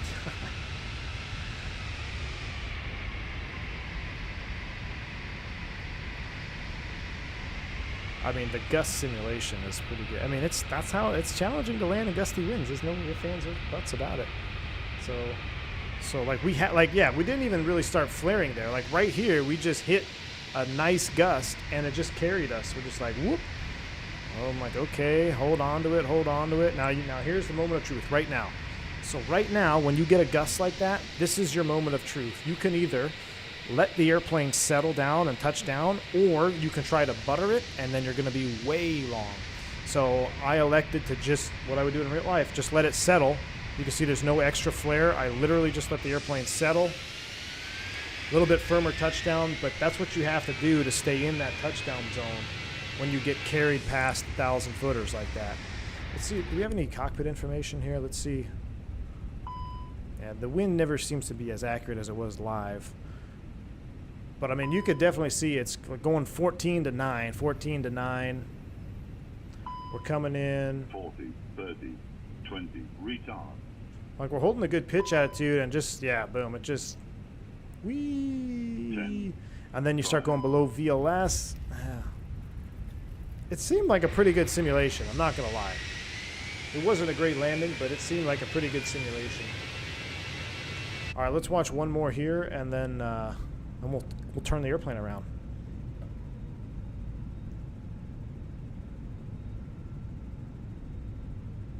Would you go around real life flight sim, dude? No, not that one. So that's the moment of truth, like I just said, right? So if you get carried like that by a gust, you either got to let the airplane settle, or then you're probably going to go around. Because if you try to grease it out after a gust like that, then you will be long, and you will have to go around. But right here, dancing on the rudder to get back on center line, that felt good. Like, there wasn't a ton of over control of the nose. You can see here, I'm moving left and right. Can I see the pedals moving by chance? That would be interesting. Can we see, let's just see here. Can we see flight control movement? 30, 20, retard. I just want to see if we can see any. So there's the trimming down. 5. I don't think any of the rudder movement is recorded in the recording, unfortunately. Yeah, you can't see it. But it didn't feel terrible.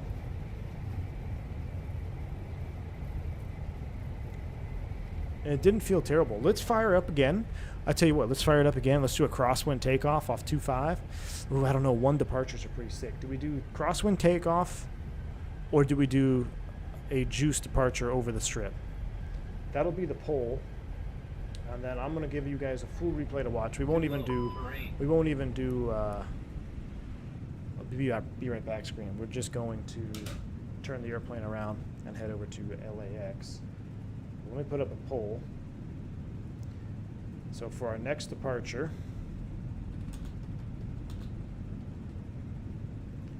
uh, 01 right, which is scenic, over the strip, or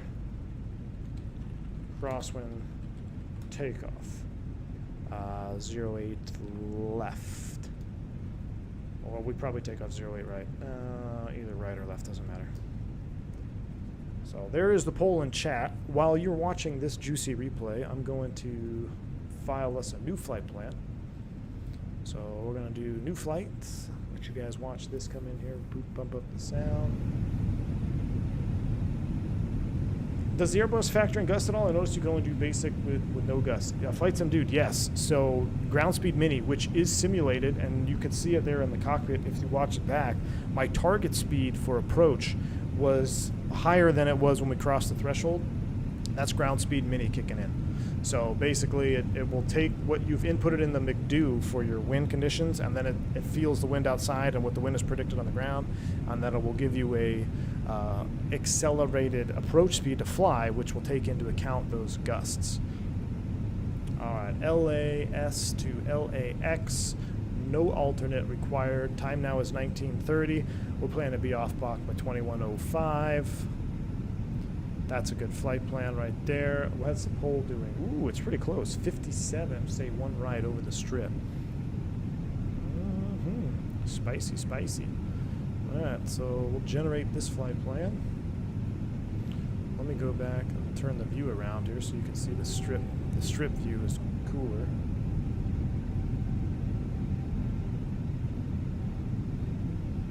Do you run your overclock into 9900? Whatever the base overclock is. So it kicks up to What does it go up to? 4.68 right now is what it's doing.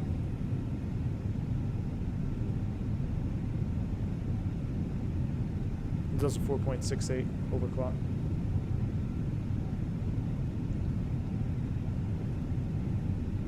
All right, so we got our new flight plan. We'll pre-file that on VATSIM. 32,000 feet's aggressive. Let's just go at 30. Actually, let's just go at, let's go at 30,000. Go 30,000 feet off block at 2105. File flight plan. That has been filed. Let's watch this touchdown. Have some refreshers. Air cooler, Crimson Ghost. The replay tool is flight recorder, flight recorder. Flight recorder. Look at the shadow down there. That's cool, huh? I mean, you could, if you look at Vegas landings and crosswinds and gusty winds, I mean, look at the wing rocking out there. The only thing missing is I'm not physically moving in my chair. That's crazy. Xbox USR. Goodbye. Oh no. Did I... Lauren, did I just... Oh no. Oh no.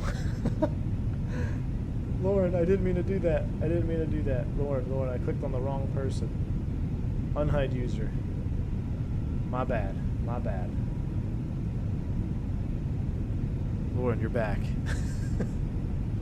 Sorry.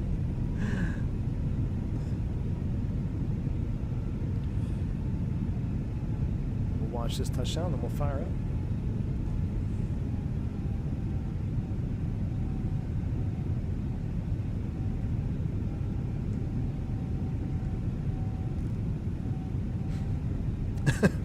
Good to see you back, Lauren. My bad. See, look at the flap degree here. Need about 3 or 4 more degrees for IAE engines.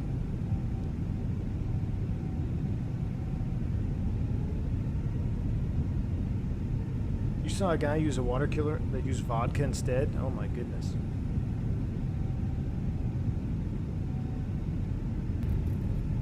See the problem, Crimson Ghost? If I do that, I still can't run a 4090. I think if I do any upgrades, it's going to be new CPU. It's basically a whole new build for a 4090.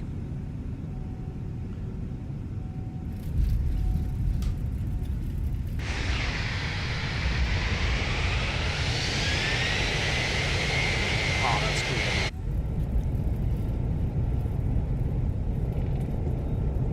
Man, we need those IEs so bad, don't we?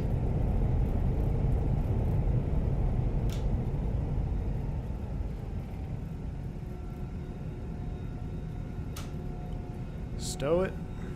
Boom. Awesome. Flaps will come up. Let's listen to the flap sound here. So I think I'm going to need to do I need to relaunch the sim? I might have to relaunch the sim or relaunch the flight, new flight. There we go. All right, let's stop replay. Oh boy. And let's do new flight here. All right, I will throw up the be right back screen. I guess I got to do this for like 2 minutes. No, we don't even need to do that. Let's just do this. Let's go here. Let's make sure engine masters are off. Parking brake is set. Everything is set on the Throttletek. Tony, everyone likes the IUs, but you like the reverse. You like those doors, huh? The flower petals on that CFM. It's all right. It's just rinky dinky, you know.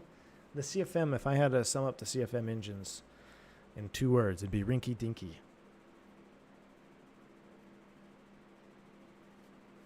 The 4090 is showing quite large jump in performance for Microsoft, something like double the frames. I know. I saw that, Chris. I saw someone do a video on that. So we'll have to see, my friend. We'll have to see. All right, where is Vegas? Oh, look, Phantom 320. Where's he at? We've spotted him. He looks like he's doing St. Louis ops. Is he on final for Kansas City? Oh, yeah, he's definitely flying a Southwest airplane. What's he in? 737-800. We have spotted Phantom 320. Guarantee you he's in Southwest and he's landing in KC. He's cheating on the Airbus. All right, we need to go back over here. And we parked. Let's go right where we parked. Gate 80. Delta 12. I think we parked right here. Delta 14. Set as departure. Let's do it. How can you not be happy with your specs? You have a Rocket PC Retro. Not that I'm not happy at all. Just in little, like I'm starting to see now as we get more sceneries with Microsoft, I'm actually limiting my rig with my GPU. My limiting factor is my CPU. So it would be, I kind of want to push the limits, you know? It's always fun to push the limits. All right, let me exit flight recorder, get that off, and I'm going to have to resync fly live. So we'll go back to live cam. We'll hit ready to fly. Where's my terminal? Hopefully that'll load in here in a second. We'll close that, and let me get fly live back. We're going to edit. We're doing Las Vegas to LAX. Continuation of American 357. Do that. And we'll reconnect to VATSIM.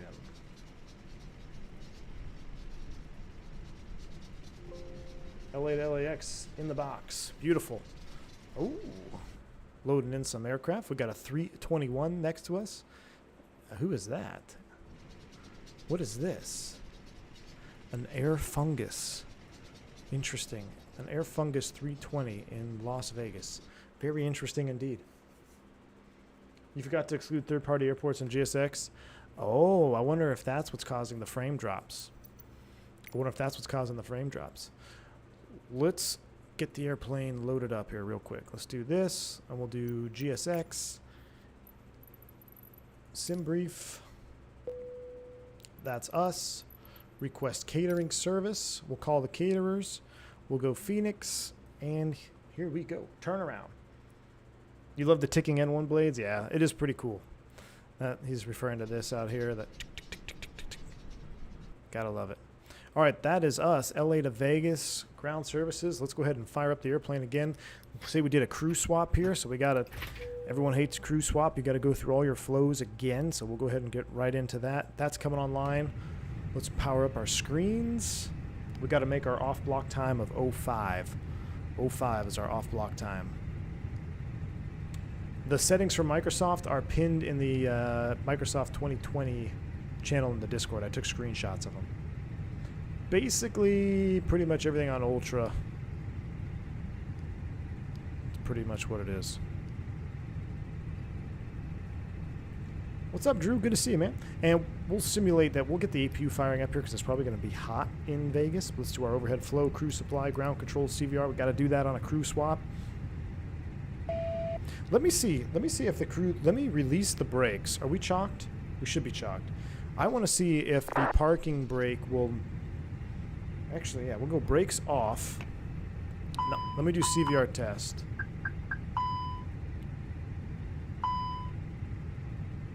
Look at that. So your park brake has to be set. That is pretty cool. So whoever was having the issue with the CVR, click it again. There it is. Yeah, you just a proper simulation. Your parking brake has to be set for the CVR test to activate. Cool to see that. Cool to see that. We'll go auto. We'll put this in position 2. Pretend that Phantom's flying it. We'll go auto arm here. That is good. And we've already done, Phantom's already done all the fire tests, so we're going to skip that for a through flight, even though it's not technically a through flight. Tony Johns, that was you? Well, there you go, man. So make sure your brakes are set, because it is properly simulated, just like the real aircraft. All right, let's go back. I'm not going to change the throttle count. I'm not going to change the control configuration yet. I want to give it a fair shake. Let's try LAX. Hopefully it'll be a little bit smoother going in there. McDo Atsu flight init. Init data request. And let's also get operate to JetBridge here too.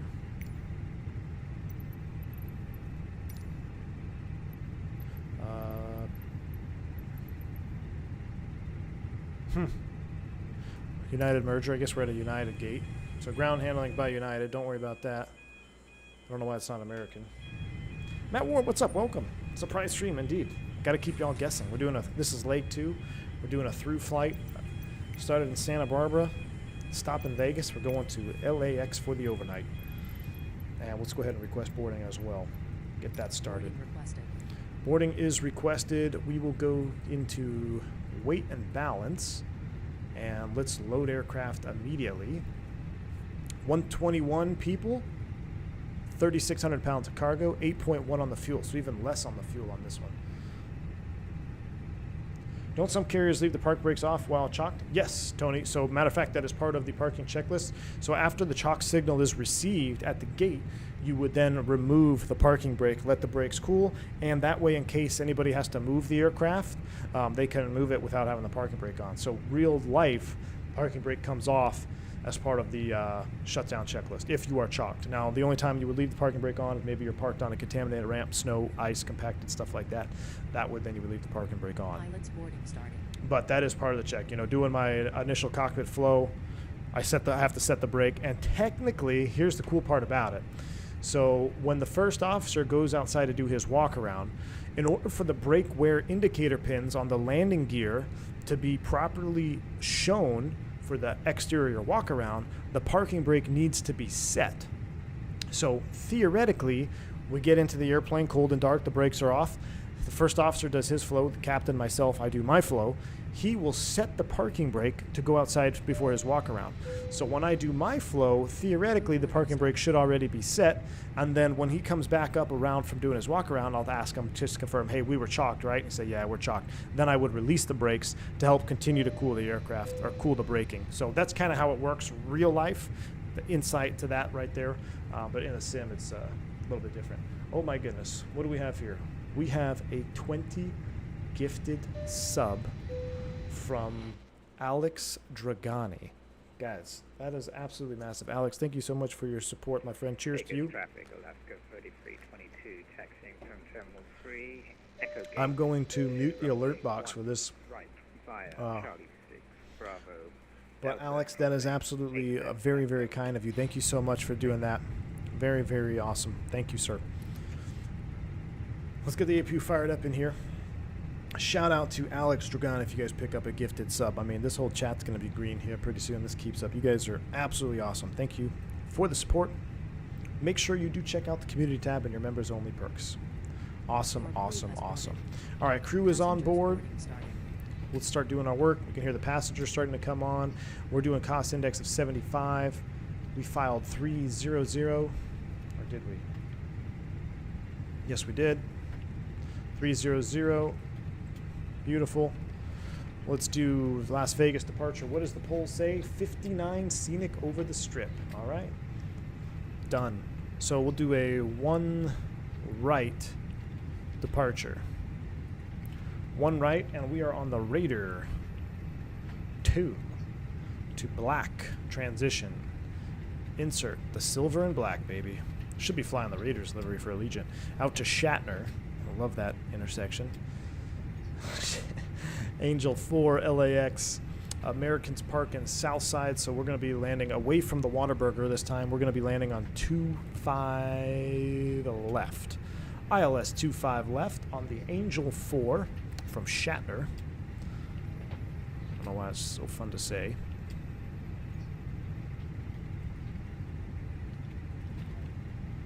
Angel 4, oh my goodness. Angel 4, Shatner, there it is. Insert. I set 300 feet. Rip.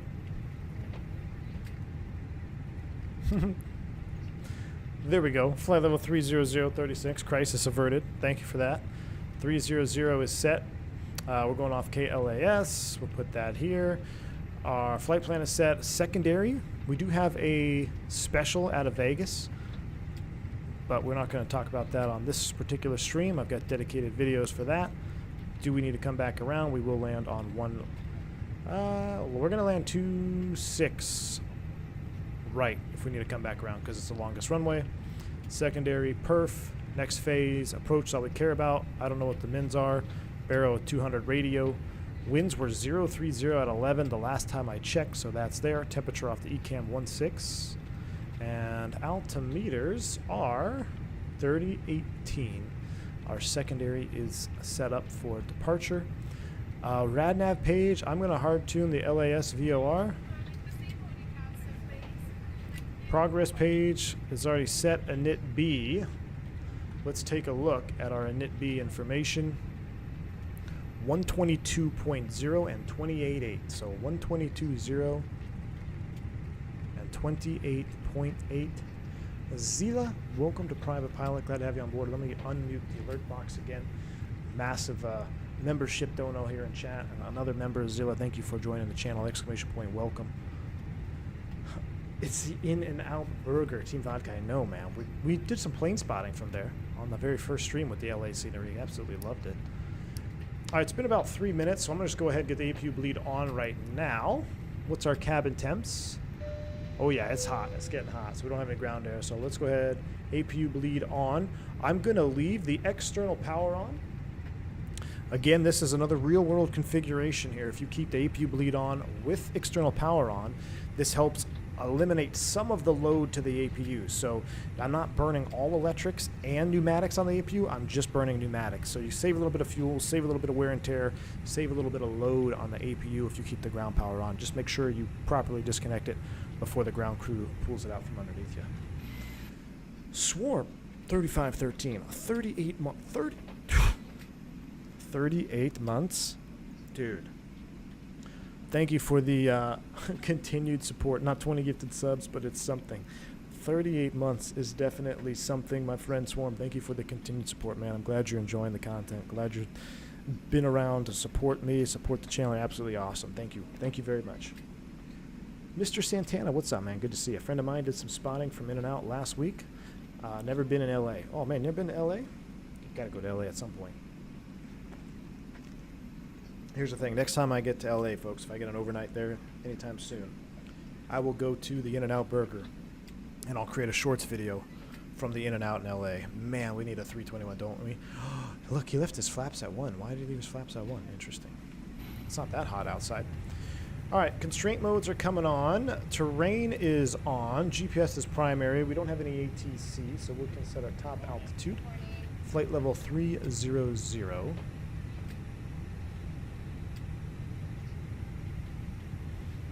That is good. Look at that. Temperatures have come down drastically. And let's check our fuel and tanks. We've got it on board, 9.1, and it is balanced. So we'll put 9.1 in our block fuel, and then we'll come up here and get our tank pumps on. Seatbelts on. Listen to the pumps. How are the Airbuses so dang sexy? I don't know, Brad. They just are, aren't they? Brian says, I know it's sacrilege in Texas, but I much prefer In-N-Out over Whataburger. Brian, I'd be lying to you if I didn't agree with you, my friend. Whataburger back in the day, 10 years ago, I think was different than it is now. And I think it's location specific as well. The Whataburger closest to me does not live up to the hype that In-N-Out is.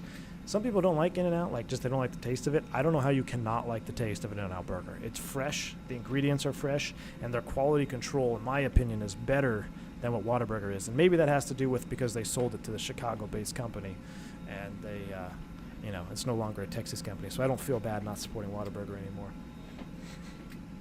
You know you're having a bad day when you go into a cockpit and it has CRT screens. Oh, man. Can I get a double animal fries and a Neapolitan shake? Oh my gosh, dude. I think I just gained 10 pounds thinking about that. All right, where are we at here? Fuel is done. Init B is done. I guess we can do some perf speeds here since technically we've already got all of our numbers. So let's do a perf takeoff calculation off of 1 right. We are, and this would be a proper Toga takeoff. There could be wind shear advisories in effect today, so we'll set up for 1 right, Las Vegas, dry. Optimum flat, force Toga, yes. Should we do a PAX? Here's the deal. How many likes we got? 285 likes. If we can get up to 300 likes before takeoff, I will do a PAX off takeoff because I kind of want to hear that sound. I want to see if there's any difference with the PAX off now. And that's maximum power available with the PAX off takeoff.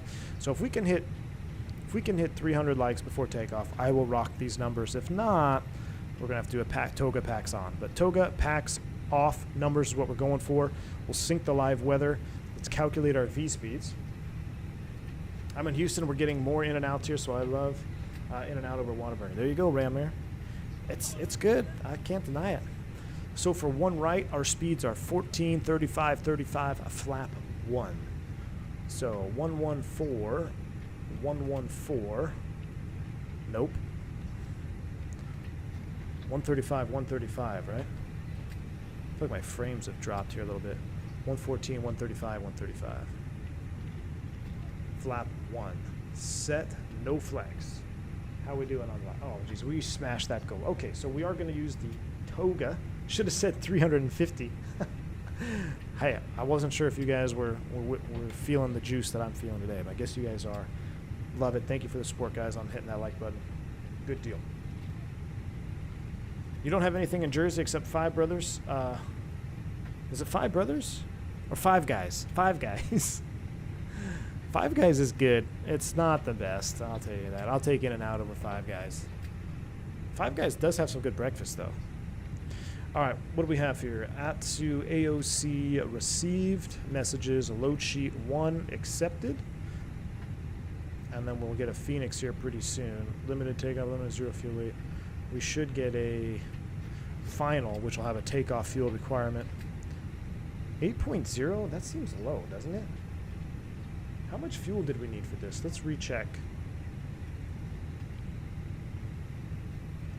LA to, or LAS to LAX. Gate fuel, 8.1. Wow, that's pretty low. All right. I guess we're good. Yeah, Five Guys has the peanuts. Have you ever done the departure 9 at San Diego? Man. TAC 217, I don't know, man. Maybe some years ago. If I have, I'll tell you what, it's not in recent memory pack, so years ago maybe. I think maybe I did it in a King Air one time. Biggest traffic, Cactus 753, spot 17, taxi 1 right via, it's going to be Golf Whiskey Delta, Golf Whiskey Delta. Vegas. All right, so that's Cactus taking off. Taxi, look at that. Oh my goodness, we have a huge donut here. Jason Barzy with a $50 super chat. Positive rates, Quaddy Monday salutes to you, my friend. Absolutely. Vegas awesome traffic, donut. American 2695, spot 4, taxi. He says, I would like to have one flying lesson one with you right at via Microsoft Bravo. Flight Simulator. Jason Barzy. Well, thank you for your continued support. I see you're a member here, and thank you for the massive $50 bomb. Appreciate you. A one-on-one flying with lesson. You know, I have entertained this idea for members only, doing one-on-one stuff, and I will definitely look into this because this is something I want to do, especially if I test it out to there's boarding complete. If I test it out with some members only first, but I'm picking up what you're putting down, Jason Barzy. I'm going to work on that, my friend. Thank you again for your continued support. Being a member in that massive donut. I appreciate you, man. All right, there goes the 321 with IAEs. Probably the best looking 321 out there. 321 Sharklets and IAEs. Doesn't get to look any better than that. Doesn't get to look any better than that. Boarding is complete. We'll go external power off. And we come over here to Phoenix ground handling. We'll pull the chocks. And we will pull the cones. We'll go chocks, cones, and then we'll go GSX, prepare for pushback, and then we're going to get out of here. So am I supposed to go tail right? I think I'm going to go, I don't know what direction we need to go. All right, prepare for pushback and departure. No. You can hear the jet bridge moving. Look at that, we're 10 early. We're doing awesome. Let's go beacon light on.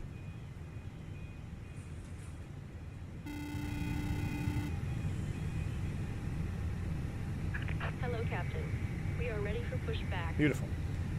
Wrong Side Sim is also in the house. Wrong Side dropping a $10 super chat. Thank you so much, man, for your support. He says, hey, V1, I'm partnering up with the new MCO chief to implement RNPAR to the operation as well as LPV and whatever else we can get going. More tools in the back coming. I've got a lot to Charlie Bravo. Wrong side. That is awesome, Departure checks man. completed. Bypass pin inserted. Wrong side. That is exciting to hear, dude. I want to hear more about that. We're going to have to get together and do a chat. I just want to pick your brain on some other things as well. But, guys, if you don't know Wrong Side Sim, he's also a streamer on YouTube here. He's got a nice little throttle setup himself. I saw that stream the other day, man. But he's a real-world dispatcher. So, very sharp, does a lot of the groundwork for getting flights up and down. And actually, no, he's not a dispatcher anymore. Excuse me. He's a manager. So, he is the head cheese of airline dispatch. And a lot to know, a lot of information he's got, and I enjoy watching and listening to him. So thank you for stopping by, Wrong Side. Thanks for the donut, man. That's exciting news about the RMP and LPV. All right, we need to do tail left, I think. Locking gear. Before start checklist, windows, door, and slides, close and arm, beacon on, thrust levers idle. Parking brake is set for now. Before start checklist is complete. Traffic check 753 crossing 8 left at Delta. There's that cactus taxiing out. Possible V1 on ones in the future, Brad K. It is definitely possible, man. V1 is blessing this Thursday. Nah, man, you guys are blessing me with tuning in and the viewership today. Release parking Really brake. appreciate you. Las Vegas, Shamrock, 7 Charlie, push band 81. Shamrock? Charlie Bravo, 1 right, Las All Vegas. engines You clear. sound like you're from Starting clear. Irish land. Brakes release, clear to push. Let's start them up on the pushback, shall we? We're all clear to start. APU bleed is on. We're going to do 1 and then 2. We are clear to start. Engine mode to ignition start. Listen to the air cut off. I'm going to turn the sounds all the way up for this start. Oop, wrong direction. There goes the air conditioning. Turn in 1.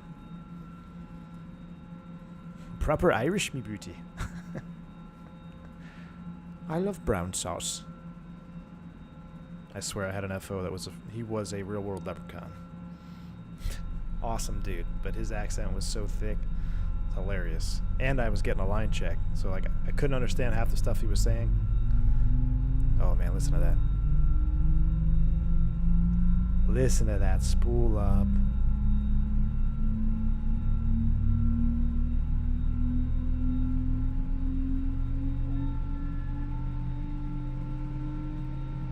Guys, this sim is so freaking good.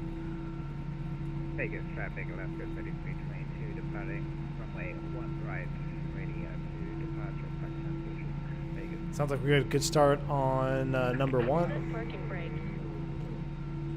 Brakes are set, clear to disconnect. We have a good engine start. You can disconnect. Oh, there goes the leprechaun. Turning to Robinson J. Santana with a $15 super chat. Thank you, man. Appreciate you, Mr. Santana. He says, everyone's super chatting but me? Hell no. Mr. Robinson, thank you so much, man, for that. Appreciate the support, dude. Glad you were able to make a live today and be with us. Appreciate the super chat and the support, man. You're awesome.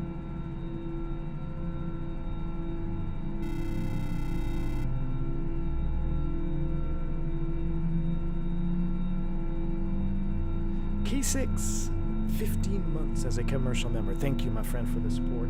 He says, still waiting for my chicken thighs. K6. Could I do, you know what? Maybe I'll do the other version of chicken. Maybe I'll do the crispy skin chicken thighs tonight for the game. All right, sounds like we got a good start on 2. Right is clear. All right, get off the headset. Show me the pin. Appreciate you. All right, APU bleed is coming off. APU master switch is coming off. Did this out of order. That goes to neutral. We'll arm that. We're doing a flaps 1. Maybe we'll do the skin on crispy butter thighs tonight. What did we name them in the last stream? The crispy butter thighs? I think that's what we do. The crispy butter thighs. Smoked crispy butter thighs. Oh, man. All right, we got a good start on 2. There's the pin. Tug toe and a salute. Shaka. We're looking good. Going out to 1 right. Have a good trip. Thank you, ma'am.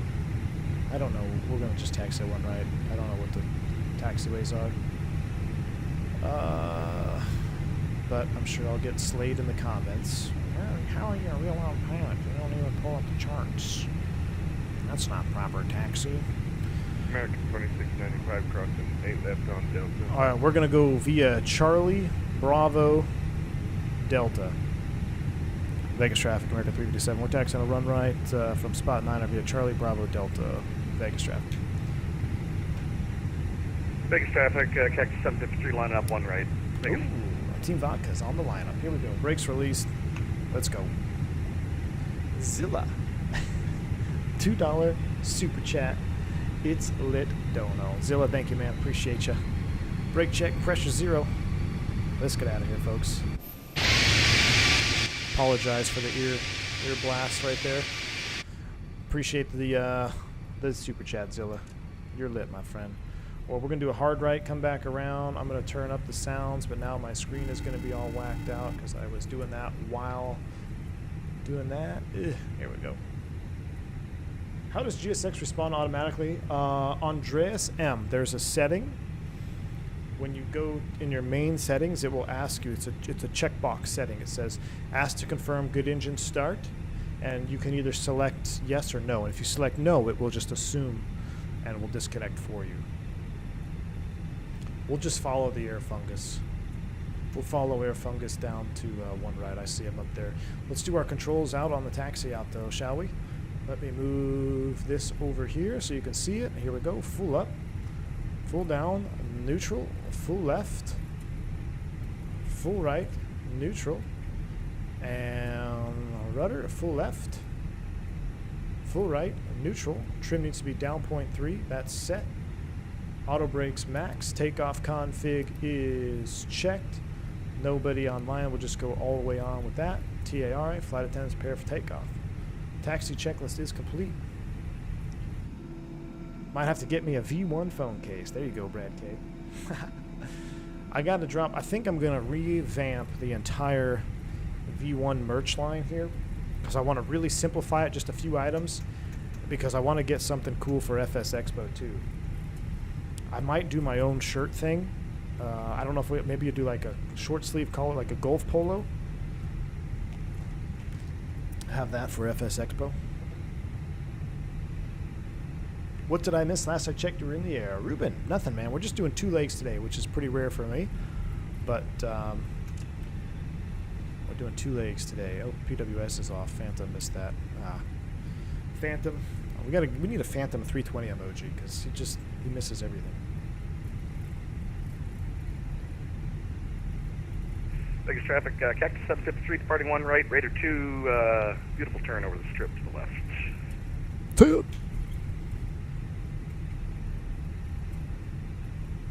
So, where did he already take off? I think he already took off. Oh no, there he is. There's 1 right. There's Cactus. I think that's somebody on 1 left. We're going to 1 right. There's Air Fungus. We said Charlie Delta, so we'll take it all the way down. I think Air Fungus turned at Bravo 4 or something. Let's see, where are we? Actually, yeah, we'll take it all the way down to Delta and then turn. I'm broke. Hey, Zilla. Appreciate the support, man. No matter how little or how large, whether it's a like button, just a hey, how you doing in the chat, you guys are all awesome. I appreciate you. You guys are doing much more for me today than you realize as well. So, just by you all being here and getting to hang out. Let's roll. Going uphill here. So in real life, taxiing this way down to 2.6s, you're just burning the brakes because it's all downhill. But now we're going the opposite direction, so. Let's enjoy some. We got a straight shot here. Let's enjoy some terminal. Ooh, look at the Freedom 1 Southwest. Love that livery. Probably my favorite livery. Maybe I should apply for Southwest just so I can fly that airplane. That is cool. That is a beautiful livery, man. 10 for 10 Southwest.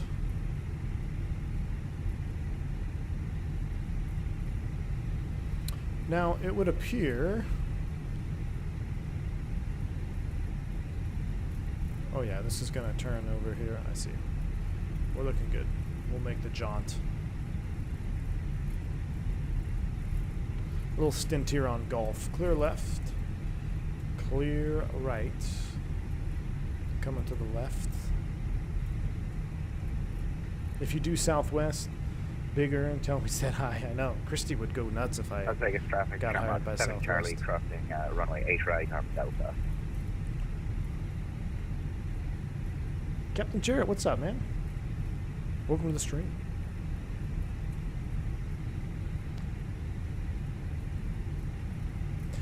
American doesn't do Santa Barbara to Vegas. Real World 320 from Santa Barbara to Phoenix. Exactly. I am well aware of that, my friend. But guess what? It's Microsoft Flight Simulator. I could fly Santa Barbara to San Diego if I wanted to. Phoenix was, we just did, the only reason I didn't do Phoenix is because we did Phoenix on the last stream. I think we did Phoenix, Santa Barbara. Plus, I kind of wanted to test the Phoenix and the Fly Tampa again. Vegas traffic, American 2695 departing 1 right on the Raiders 2, Vegas. All right, here comes another American departing 1 right. The power of the sim, I can fly LAX to SNA in a 748 if I want to. Shaq Oatmeal, you're absolutely right, my friend. You're absolutely right. So are we missing a taxi up here? No, Delta's up here, right? Where'd Shamrock go? And Las Vegas, Shamrock, 7 Charlie, we've got 1 right. There's the American right there. Catch me trying to land a 7.4 on a carrier at Microsoft. There you go, man. There you go. Oh, man. It's cool to see that 321 IEs.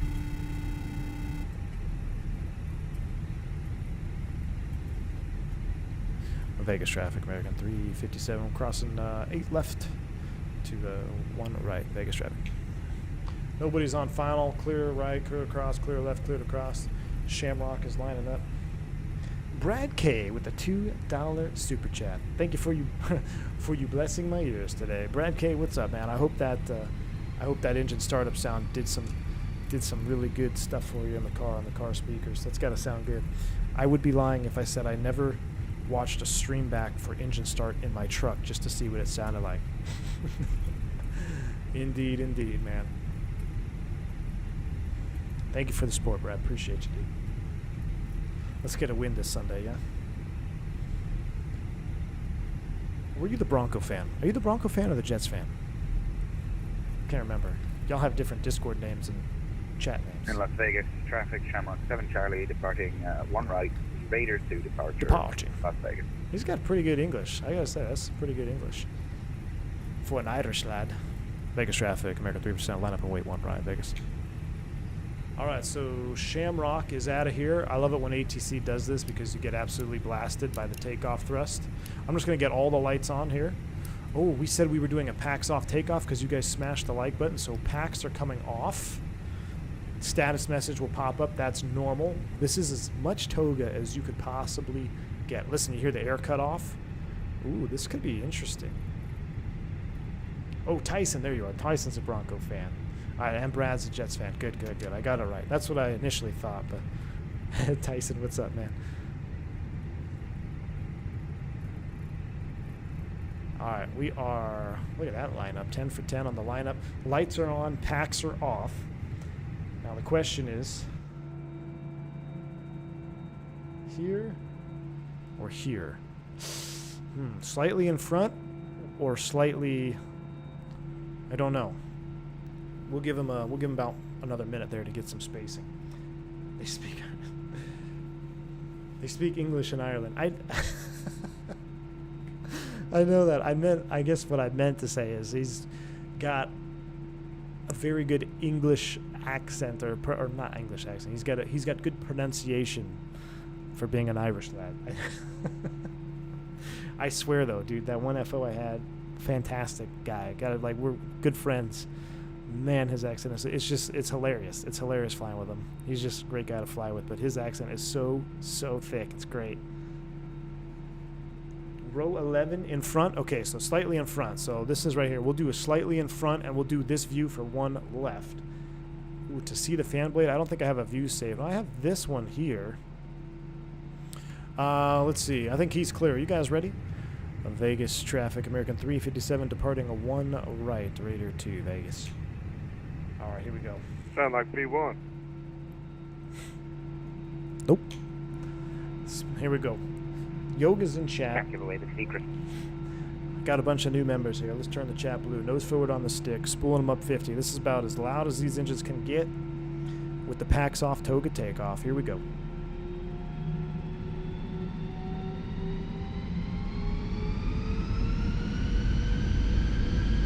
Yoga.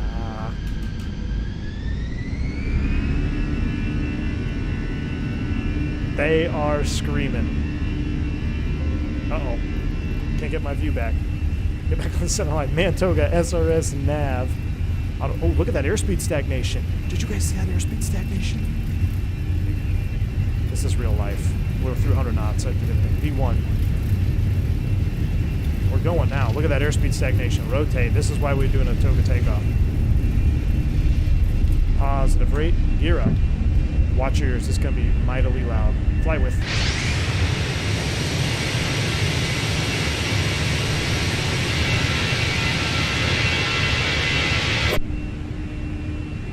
I'll tell you what. We're going to do this. Look at that.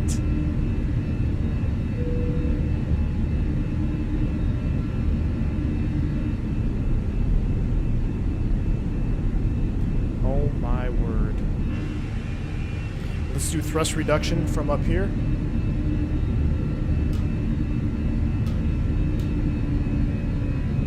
Oh. Look at the fountains. Look at the fountains. Look at the actual fountains. Are you kidding me? Are you kidding me right now? Are you kidding me? This is real life. We need to turn the packs on or we're going to smoke everybody out. All right, pack 2 is on. Oh my word. True Airbus pilot at 500 feet. Hey man, I had to on this one. This is real life. Actually saw the fountains going up and down on departure. Are you kidding me? We'll do a flap retraction as well from back here. Unbelievable. Let's go flap 0. That is 110% as real as it gets, folks. Does not get better than that. We actually saw the fountains, not just stationary up and down. They were actually going up and down, and you can see the water and the splashes. Someone needs to clip that because I'm going to want to see that again. That was insane. Pack 1 needs to come on. Yep. We're all toasted. All right, pack 1 is coming on. After takeoff checklist is complete. Disarm U. We'll continue to watch these views here because this is just too cool. Let's just enjoy this.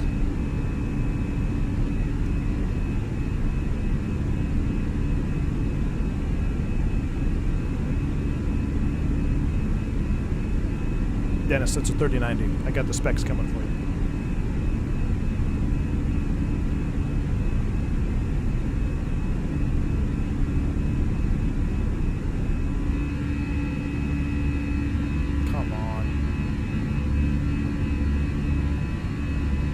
Unreal. Mohammed, I'm loving the update, dude. Absolutely loving it. Absolutely loving the update. So let's just look at this view here as we say goodbye to Vegas, and then we got to talk about that takeoff roll because there was something very, very cool that happened. I'm just going to go right here to full juice cam. But we need to talk about that takeoff roll. There was something that happened on the takeoff roll that is the first time I've ever seen it in a desktop simulator.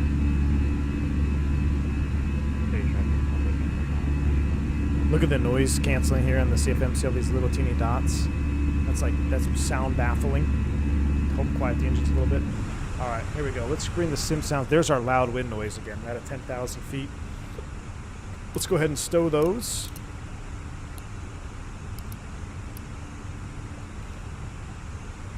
Let them know we're at a 10 thou. It's choppy on this climb out, so we're just going to do a 290 knot climb out, 290 knots on the climb out. All right. Fountains are clipped. Chaos, thanks, dude. So we all know that we are departing in gusty conditions. It's like gusting 18, like 8 or 9 knot gust factor. On that takeoff roll, if you watch it back, maybe you caught it live, you saw the trend arrow on the airspeed indicator, right? Little yellow arrow that came out, positive trend. We had full Toga thrust. There was several moments on that takeoff roll where the airspeed actually stagnated, and it stagnated there about that 80 knot mark. For if it had stayed there for about another second, I probably would have aborted. I would have got close to aborting, because that is a telltale sign of wind shear. So below 80 knots, if you get a a nice stagnation like that, it's a good time to abort. You're still low speed regime technically, and it's rather safe than sorry. But because we know it's gusty conditions, we were prepared for it. We were doing a Toga takeoff, packs off, just let it rip full send. And just the way the airspeed behaved on that takeoff roll, it was not just a linear, boom, positive trend, going all the way up to your rotation speed. It literally was baffling up and down and slightly stagnating. It stagnated a little bit there by V1. That is a phenomenal job by either Microsoft or a combination of Microsoft and Phoenix, of how Phoenix is interpolating wind information. This is not, and I've said this many times, this is not a stagnant simulator. The environment is not stagnant, and you can see the physical effects on the airplane without feeling them, which it's almost weird, because when you see these types of behaviors, whether it's the airspeed stagnation or you get a really long float and flare on your landing because you hit a gust, it's almost weird to me, because I don't feel the effects on my body. These are all effects that you would really feel in the airplane. Maybe not so much airspeed stagnation, but as far as coming in on a gusty landing or a gusty takeoff, everything is happening like it would in the airplane, but I'm not physically feeling it, which is kind of crazy. In other sims past, it says you have gusty winds, but all it really does is kind of move the airplane or shake it. It doesn't feel like it's truly fluid, and I gotta tell you, that was one of the most interesting takeoffs I've ever seen with that stagnating airspeed. So unreal. PMDG did it also, so similar. So yeah, I kind of was thinking it's probably sim related, just the way that the sim is throwing in wind data, and the fact that I have no add-ons for weather, right? I don't have Rex Acu seasons or anything like that. It's all default weather, real world weather, and the fact that it was that accurately depicted to me blows my mind. I kind of want to see how X-Plane 12 would have handled that. I don't know. I can't recall seeing any of that in X-Plane 11. I'm curious to see how X-Plane 12 would handle that. But as far as being on the ground and seeing it wasn't just a linear stagnation, it was very dynamic. Throughout the entire takeoff, the airspeed was changing as it should, and that's a moment that I'm just like, wow, what an incredible time to be a flight simmer. What an incredible time to be a flight simmer. Andre says, is there a plus or minus limit to where the airspeed would cause you to abort? Andre, there's really no set limit on that. That's a great question. I will tell you, when we practice wind shears in the simulator for recurrent training, we get an airspeed stagnation right at V1, or right prior. So what the instructor will do, they'll set up a stagnating airspeed just prior to V1.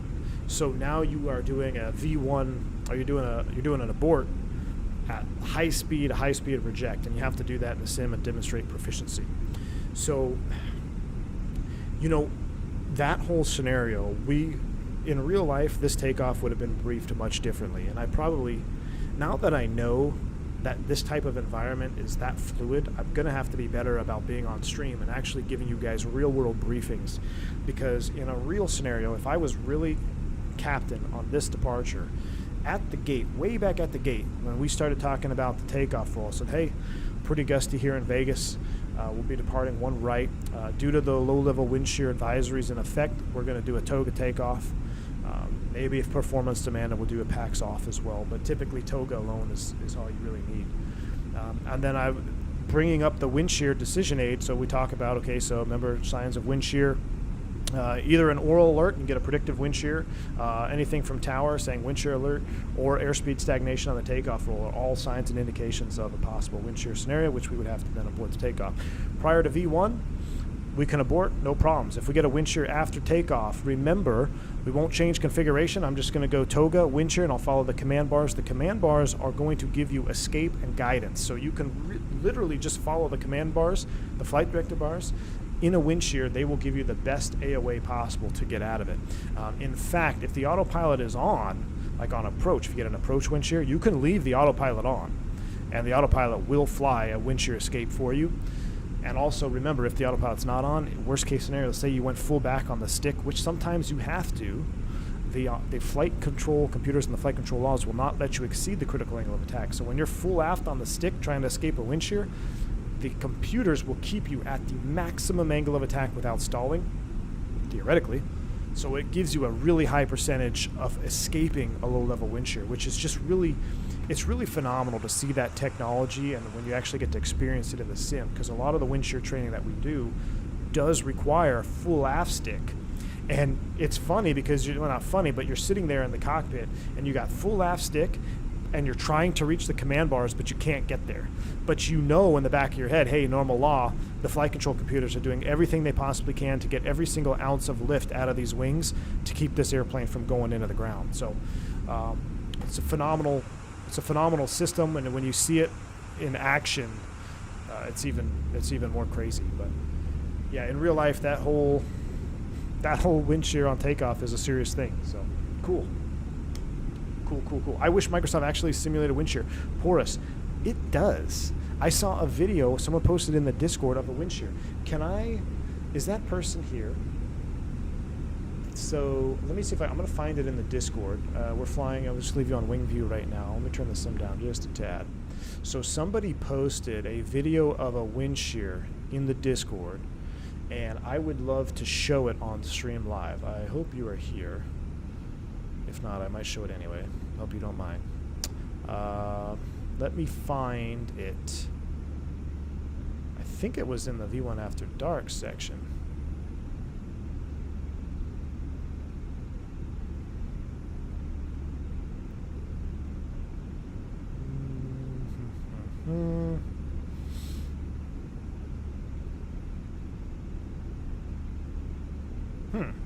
Where is it?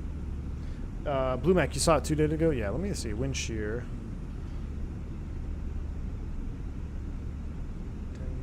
Let's see. Come here. Oh, yeah. No. It was such a cool video. Aha! Here it is. It was posted by, literally has no name, but he's a member of the channel. So I hope you are cool with me. Your Discord name is nothing. It's just spaces. So I hope you don't mind me sharing this. Let me pause the sim. But this gentleman, oh my goodness. Hey V1, always great to catch a stream. It's always great hearing you talk on aviation. I've learned a lot from just watching you stream and listening to you talk about aviation. Mr. Water, or Mr. or Mrs., or just Water in general, thank you for a massive $50 bank angle check right back at you. I appreciate those kind words, man. You said you learned a lot from watching me stream. That is fantastic. I love to hear that kind of feedback. And thank you again for that massive $50 bank angle check. Absolutely awesome. Thank you so much. Appreciate the support. Glad you're enjoying the content. I hope you enjoy many more videos and many more streams, and you can learn a lot more as we continue to do this awesome thing here at the V1 channel. So awesome. All right, so I'm gonna load up this video. I got it here for you guys. You gotta watch this. You have to see this video. What would it be? It would be here. Let me go properties, and this one right here. So the screen's gonna go black. You're gonna see this. Let me put it down here. Watch this wind shear video, guys.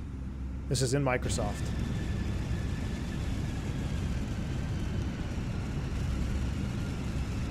So he's got autopilot 1 and 2 on. Wind shear. That is a brown pants moment. Look, automatic reaction. He goes into Toga. Autopilot disconnected. Don't worry. Try to get into those command bars right away. So, and at this point, the first off should be calling a 600 feet climbing, 700 feet climbing, 800 feet climbing. So now you're pretty much out of the wind shear. Let's continue at normal takeoff profile now. You can see lever climb, lower that nose, bring the power back. But this is an awesome example and reaction to wind shear. Let's watch it one more time. I'll play the role of a first officer doing call-outs.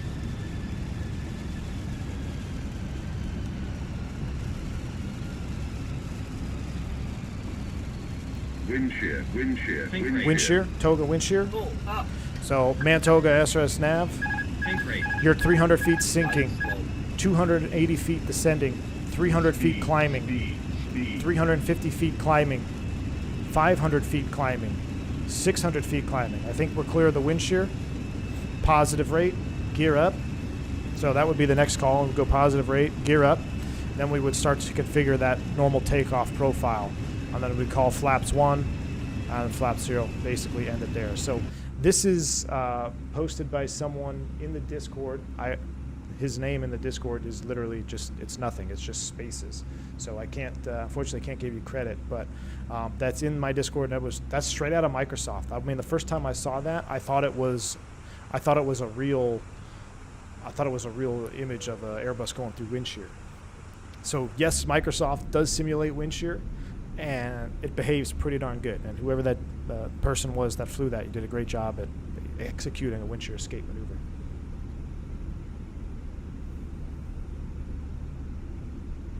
Full disclosure, using Xenviro 2020. Got it, Chaos. Good deal. Is he using? He's using Xenviro. Okay, there you go. So Xenviro was used in that video. And when you land, you call maintenance to replace the seat covers. Yeah, exactly. That roll and dip to the left that initially happened was like, that's nasty. That's a nasty one. I had a roll and dip to the right on an Embraer on a wind shear. But, yeah, that is a brown trousers moment. 10 for 10. Do you pull in some flaps if it happens when fully configured? No. So the other Jason in the Airbus, you do not change configuration during a wind shear event. No configuration change. So it's Toga, wind shear, and you follow the command bars. Once you are clear of the wind shear, then you would be, if you're in a landing configuration, the call is positive rate, gear up. And then you hit F speed, you go straight to flaps 1, flap 0, and then you do an after takeoff checklist and clean up. So do not want to change configuration during a wind shear at all.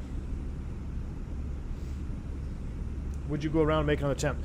Depending on the fuel and the scenario packs, man, you could come back around and try it again. So I've landed in wind shear, had to go around, and we came back around and landed again. We chose a different runway. Chose the west side of the airport instead of the east side. So you can definitely come back around. You know, wind shears typically only last, that cone can typically only last for a couple minutes. So if you have the fuel, you know, you can go around. That's all part of the decision making, right? How much fuel is on board? What weather phenomena is causing the wind shear? Was it a downdraft, a microburst? Is it just the nature of the day with low-level wind shear, gusting winds? Then you might be looking at diverting a little bit sooner than if it's just an isolated scenario. Jono says, I hit wind shear climbing out of Santa Barbara in the DC-6 a few weeks ago. I was terrified. Oh, Jono, that's insane, man. I can't imagine a DC-6 wind shear. You don't have any oral alerts or any warnings at all for that. But, I mean, it is neat to see that. All right, here we go. We're approaching ETP. Everything is looking good. Let me pull up the Angel 4 so we have a bottom altitude set in there just in case we get ready to descend. Angel 4 RNAV arrival. Circus is at, well, actually we would transition to Lindy, but Circus would be at 12. So I can set 12 just so I don't forget. 12,000 feet is set when we get to our top of descent. Let's go outside and enjoy some outside views for a minute. Turn the sim down to like here. Enjoy the American livery. Let's do this. Let's do this. Gotta turn that down here in a little bit as well. Let me turn it down even more. All right. What do we got today for the playlist? Jakarta. That's straight out of an American recruitment commercial right here. Look at this. Look at the blowing dust over here. Is this blowing dust or is this part of some marine layer fog getting trapped in the mountains? Awesome. Jono, my instruments absolutely made no sense. That sounds about right. In the DC-6, the wind shear is going to be kind of like, what's going on? But you would feel it in the seat of your pants in real life. What headset mic do I recommend? Are you talking about for aviation? Like in real life? In real life, I just use the ship headsets. If you're doing GA flying, I cannot recommend enough the Bose A20s. I use those. I actually use the old variant. Were they called A20s? Whatever the Bose noise canceling were, the old ones. And the new ones are actually much lighter. I would recommend those for GA type flying. They're expensive, but it's worth it. It's very much of a you pay for what you get. So you're going to pay a little bit more money for Bose, but the clarity, the noise canceling, phenomenal. Javier 317, thank you for the $5 super chat, my friend. It says next cup of coffee on me. Cheers to you, man. Thank you so much. It says thanks for keeping me motivated through flight school with the content. Javier, thank you so much, man, for that $5 super chat. Appreciate you. Remember, lack of motivation during training is totally normal, dude. Totally normal. Got to give yourself a break every now and then. Got to give yourself a break. But appreciate you. Thank you so much, man. Appreciate the support. Dub, are the earbud type headsets worth it? I do not have any personal experience with it right now, but I've got a pair that are on my list to get because I kind of want to try them. Is it the UFly mic? Is that the Bose one? Like it in ear? I just don't know if I like the idea of having to put stuff in my ear and then you take it out and it falls on the ground, gets dirty and all that. What's going on with our engines here? They seem to be surging. Let's do this. Let's maintain a selected speed of 290 knots. Let's just do that. I think that managed. Actually, we're getting ready to descend already. Goodness. Here we go. Let's push it over. We'll manage it up. Down we go. Enjoy a little bit of outside view, then we'll go back inside. What is wind shear? What does it mean? So, Eric Christopherson, wind shear is a situation where there is a shift in direction of the wind, and it's typically in the negative form. So just like an airplane moves through the air to create lift, you need air going over the wings, right? If you get a shear where all of a sudden your headwind goes away and becomes a tailwind or a direct crosswind, you're losing lift over the wings. And if it becomes severe enough, it actually triggers a wind shear warning, which is what we kind of were discussing there. You get a wind shear alert in the cockpit, or sometimes you don't. It's something you have to identify as a pilot. But it is a vertical, I wouldn't say vertical, but it is a changing of direction of wind that will cause negative performance to the aircraft.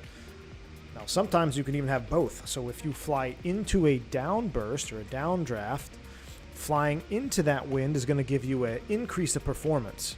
So what happens if your airplane starts increasing performance because of all this excess headwind?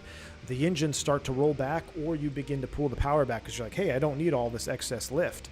Well, what happens when the aircraft's position is now right underneath the downdraft and it's directly on top of you? You've now lost all of that headwind, and now the airplane is being forced down, and guess what you did earlier? You already brought the power to idle. So now you're putting the airplane in a low energy state and you're taking away lift. It's not a good recipe.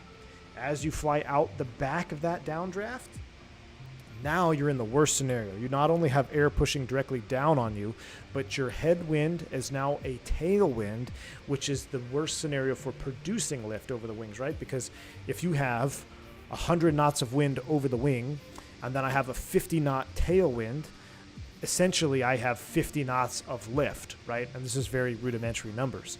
So you could see if you were flying into a headwind of 200 knots, and then all of a sudden that changes to tailwind, you've lost a lot of lift, and that can drastically impact the performance of the airplane. That's called wind shear.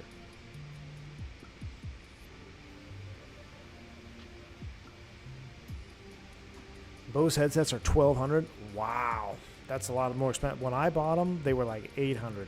They're still expensive, but inflation, man. 40-year high inflation.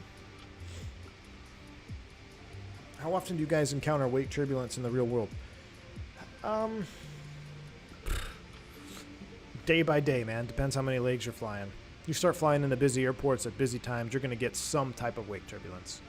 Pretty common. Captain, is that what happened to Avianca in New York? Flight 52. I don't recall, Randy, what Avianca 52 was. Was it? I know there was one that had fuel starvation. I don't recall what 52 Avianca 52 was. It could be. All right, we are on the long arrival into LA. I guess we'll fade out the music and we'll go to work here. Short flight. Let's go ahead and pull up our charts. We're high on profile. We need to be at like, let's set 10 for now. And that's because we have a tailwind here, don't we? Yeah, well, no, 16 knots crosswind. We are a little bit high, so let's go spoid brakes out. See if we can help get on profile. Let's pull out our approach charts for the 2-6 approach. Or excuse me, ILS 25 left approach.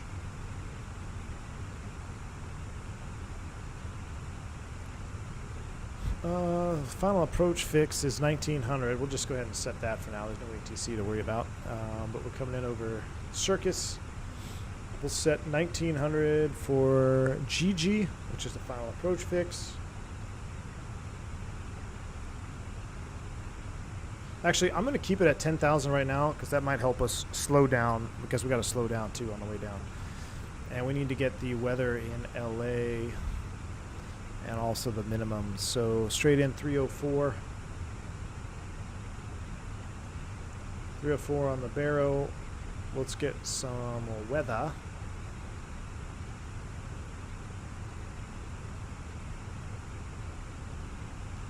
Send that off. What do I think of chemtrails? They don't exist, unfortunately. Not a real thing. Now, cloud seeding is a thing. So there's a difference between cloud seeding, but as far as chemtrails are concerned, no, it's just the fuel being atomized, or the burnt fuel being atomized in the atmosphere. And depending on the atmospheric conditions, sometimes you see it, sometimes you don't. But they are not real. We don't have chemtrail switches. But if they were, would I even tell you that they weren't real? Hit the B key, 15,000 feet, 3000 is set across the board. We are finally catching up to our profile here. 270 at Circus. LA would give you something like this. American 357. Maintain 250 knots. Cleared ILS. 26 or 25 left approach. So clear 25 left approach at 50 miles out. So we'll set 1900 for GG. That is set. I'm not going to arm the approach push button just yet because it's, and we would do, and I actually do this right here. I have to turn that on. So we're cleared approach, but we're still way out. I don't want to start tracking it and start oscillating. So we'll do LS push buttons on. We'll do manual brakes, full reverse, full flaps. Perf data is set. LA traffic, American 357. We're at a 13.8 descending on the Angel 4 for the ILS 25 left into LA traffic.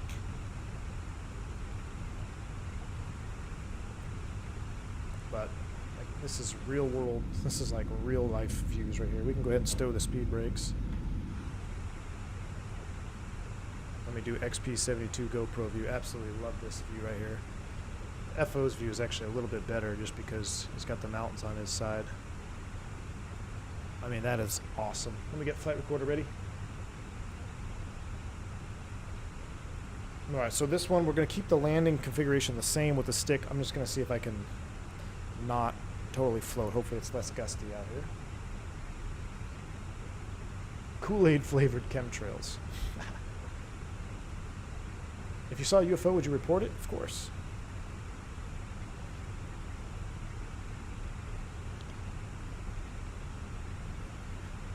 Flight Sim Expo appearance still happening? Maybe. Javier, it's definitely going to happen, my friend. Well, I say definitely, but barring anything crazy, I am really going to try to be there. Don't have any other further information on that just yet. I will try to get that information out here pretty soon. Mateo Chewy coming in with the 10-pound dono, man. Mateo, thank you for that. Appreciate it. It says, V1, would you ever consider a stream with Phantom as a guest showing proper SOP in the King Air? Plenty of checklists around with way too many first flight of the day checks, but not much in terms of SOP. Mateo, I would absolutely love to do that because I would like to see, I could definitely learn as well for like 350 ops. So I would really like to do that. I'll have to see if I can get with him. We've got to get our schedules to line up here at some point. But I would really enjoy doing that. I've even tried to get him to do his own videos just because he could do some streaming and stuff, or he can actually even stream some ATC stuff, which would be cool to see as well. But I'm going to try to do that, Mateo. I think that's a fantastic idea. That would be pretty cool. Is there a multi-crew support for the 350, Mateo? Now, while I've got you here, is that your controls or something like that? All right, let's go ahead and continue on descent. We're constraint, so we're going to start down. Here goes 10,000 feet. We'll do this. And seatbelts should have been on. We'll activate and confirm. Done. 131 side. Phantom 350.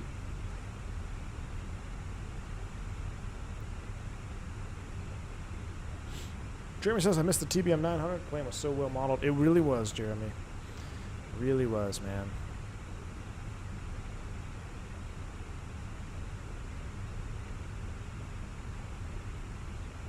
You should come to a busy night on VATSIM over at London Gatwick. Oof. I'm like a fish out of water over there in London Gatwick, man. You guys do some crazy procedures out there.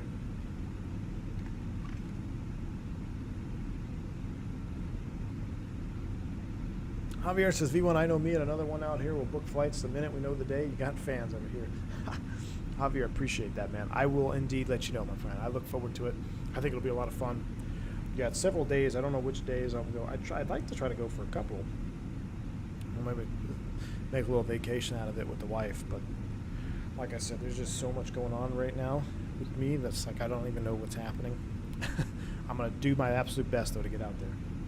And once I have it finalized, I will let y'all know for sure.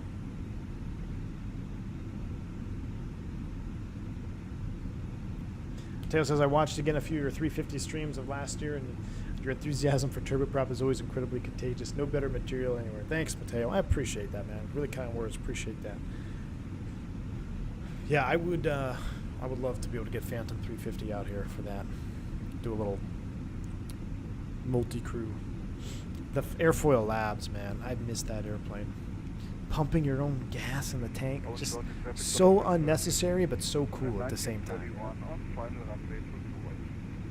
Do I make my own barbecue sauce? Jeremy, I used to actually make my own. I used to make my own charcoal, actually, too. I have since kind of just pulled off from making my own barbecue sauce. In Texas, there are some. You can get pretty much any barbecue sauce in the world in Texas. There's some of my favorites that I have, but yeah, I don't make my own barbecue sauce anymore. I should, though. It's kind of a lot of work to make it right. It's work. You go through a lot of ketchup. If you do a ketchup-based sauce, and then if it's not exactly right, you just made a batch that you don't love. It's like, all right, so we got to toss that, right, make another batch. Texas 753, clear 25 left, cross the 25 right at Juliet to LA. We got to pay attention here. American 2695, 8 mile final 25 left, Vegas, or LA. LA traffic, American 357. We're about 8 miles outside of Honda for 25 left LA traffic. Let's see. Let's actually do this. KLAX 25 left. Hang on, throw that in there. David Isaac coming in. Let's go ahead and slow up this a little bit here. This is going to get us high on profile, but we got to do what we got to do. LA being LA, probably give us 200 or 210. Uh-oh. We'll do 190. Speed brake out. See if we can slow up. David Isaac coming in with a $10 super chat. Appreciate that, man. It says, truly appreciate your knowledge and what you add to the FlightSim community. It's very much appreciated. Thank you, man. David Isaac, man. Thank you. Thank you, dude. Appreciate you. Really appreciate the support, man, on the $10 super chat. You're absolutely awesome, man. Glad you continue to enjoy the content. That's what I do this for, man. If you guys didn't enjoy this stuff, there'd be no sense in me putting it out there. So appreciate the support. Thank you. Flaps 1 coming at you. Throttletek cam is coming on. Hear the approach idle spool up a little bit. Do I ever do Founders Plaza at Dallas? Not me personally, not in recent times. My wife used to all the time when I was flying freight, because I'd land over on that side. And she'd be picking me up. So she'd park over at Founders Plaza, see me come in, and Los Angeles traffic, Shamrock 7 Charlie, final approach 25 left, Los Angeles. Shamrock. A little more speed brake action. Let's bring it back to 180.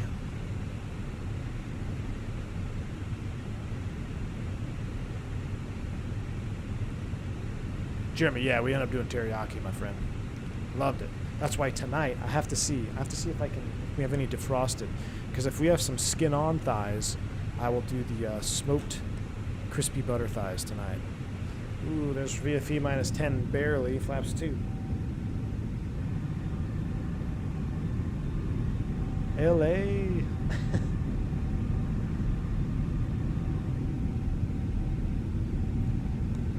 Good old LA, man. All right, let's go ahead and arm the approach now. Glide slope, low blue, Cat 3 dual on pod 1+2. There's glide slope and low capture. Lights are on. And LA traffic, American 357, 10 miles. Actually, more like a 12-mile final for 25 left, LA. All right. 2,500. Radio altimeter alive. There's SOFI out there. What a beautiful day to fly.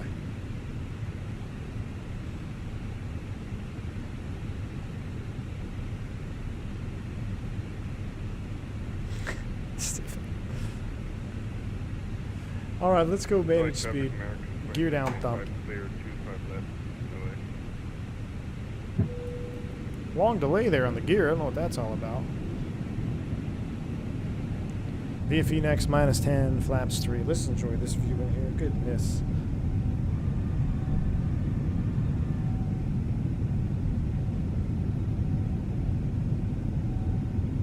This is literally real life.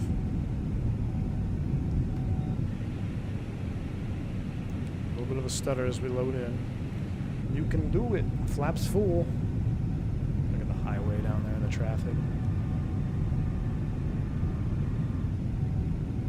Unbelievable. Recording is on. Los Angeles traffic, Shamrock 7 Charlie, clear 25 left, crossing 25 right.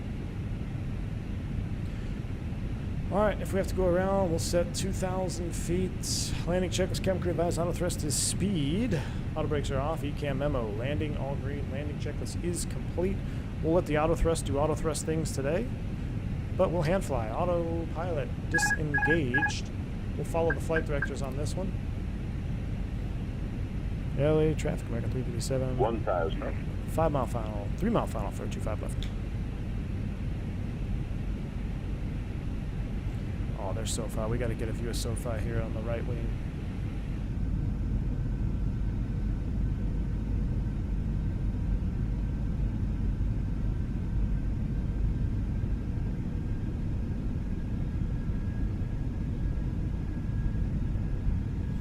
Love it. So awesome.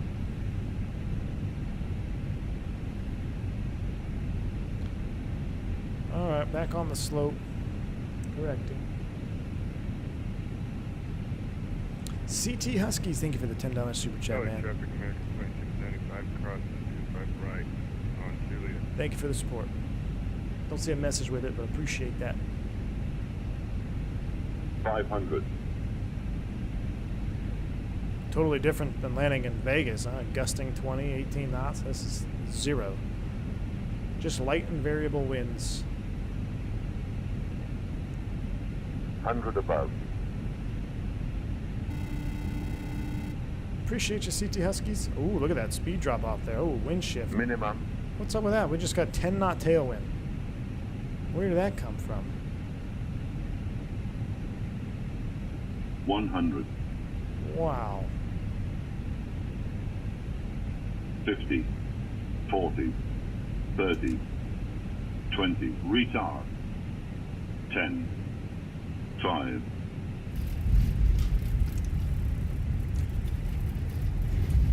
Spoilers. A reversing green, a decel. Man, out of nowhere we pick up a 10 knot, 8 knot tailing. Whew. 70 knots. It's idle reverse. We'll take it. Slow it down. Don't skid off the runway here.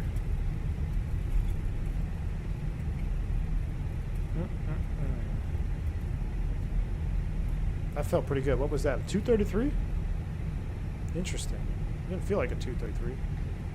We'll stow it here and we'll hold short of 2.5. Right. Look forward to seeing you in Houston with Javier. Thanks for the great content. Mr. Scott with a $50 bank angle check. Bank angle check right back at you, Scott. I appreciate that so much, man. Hey, I look forward to meeting all you guys that make it there as well. That's absolutely awesome. Thank you so much for that massive bank angle check. Bank angle checks right back at you, sir. Thank you, thank you. All right, so yeah, frames tanked a little bit there. We're clear. LA traffic, American 357, going to cross 25 right, taxi the ramp, LA. Definitely loss of frameage there. Some more loss of frameage. Wasn't terrible. Wasn't as bad as Vegas. Christy, you got to bounce. Take it easy, man. Thanks for hanging out with us today, dude. Have a good one, Christy. We got to catch up in the Discord at some point. Been a while.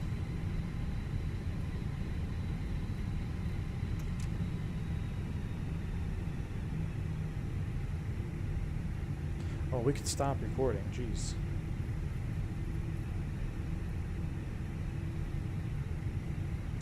Let's see what's going on with the CPU. CPU is really got some load on it right now. That's interesting. 88% on the CPU. That's not normal.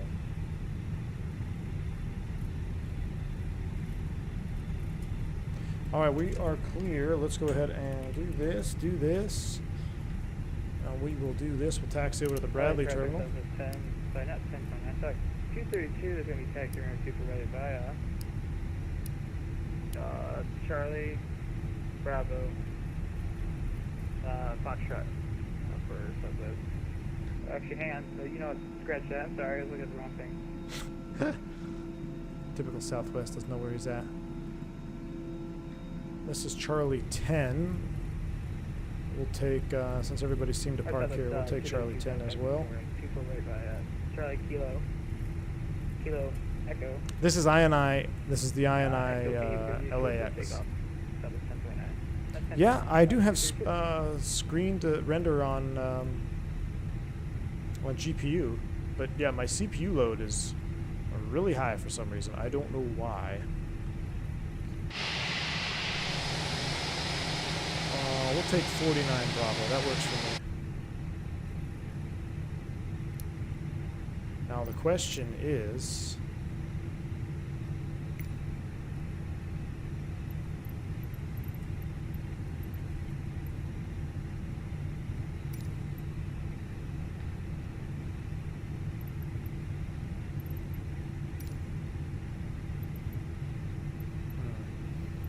I don't know which one it would be. A320 is the first line, so we'll just get semi-straight.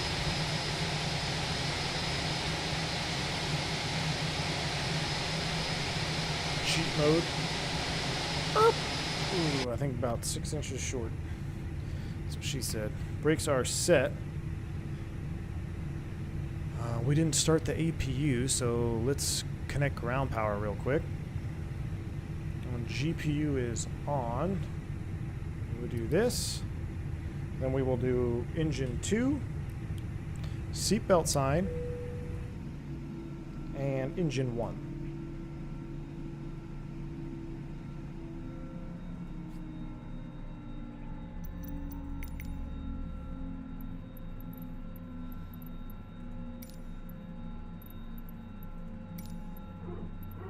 It doesn't have a...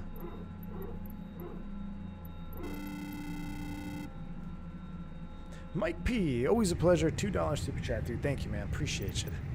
appreciate you. Glad you enjoyed it. I was trying to get the jet bridge to come over here, but I think... yeah, not going to work. E-parking. Dang it. I wish I could just bring... gate... 49... I wanted to do a GSX-D board here. 49 Alpha. I'm 49 Bravo, though. Let's see what this does. What if I did this? Oh! Okay, interesting. I'm playing with GSX now. We've never done a GSX-D board. I'm just curious to see. Request D-boarding.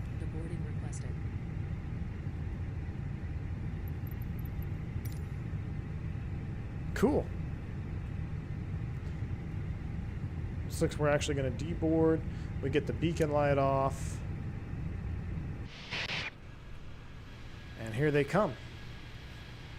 Pretty neat. Let me go back to regular cam here.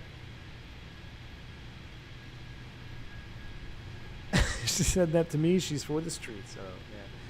Tyson, take it easy, man. Glad you got to hang out with us. Have a good one, bud. Looks like they're lowering the jet bridge. Yes, something. Well, let's see. What's my CPU doing now? CPU's back down to 53%. Something happened. I don't know. It was like installing an update or something. I don't know. It felt like my frames typically don't have that type of drop. But we are in. Cut the block time. Pack up our bags and let's get out of here.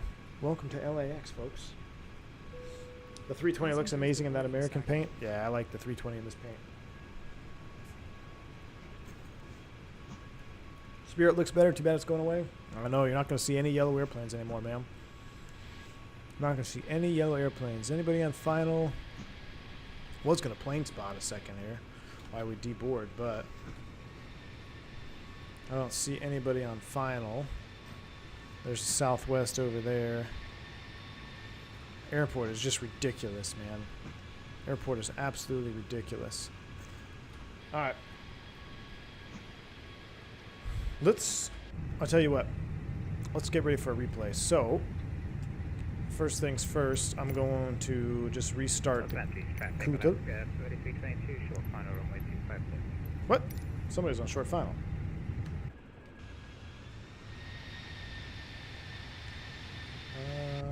Oh, no, that's not what I want to do. Shoot. Go back. Let's see if we can watch this guy land.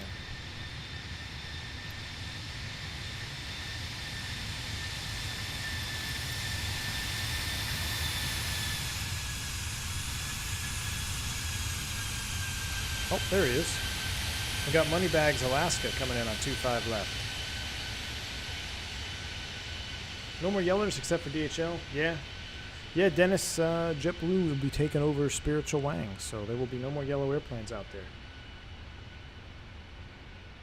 Let's see if this Moneybag Alaska Airlines screw can give us a nice greaser here. We'll put it right past the aiming markers. Right about here is a good spot. Here he comes. We'll watch this landing and then we'll do a replay of our own. Oh, you want to see a full shutdown? All right, let's do a full shutdown. Shoot, we'll do a full shutdown. Let me get my shutdown checklist out because the shutdown checklist is actually a redo. It's not a memory item or anything like that. So I'll pull it out. I brought my handy dandy real world checklist with me. Well, my iPad anyway. Pull up the checklist.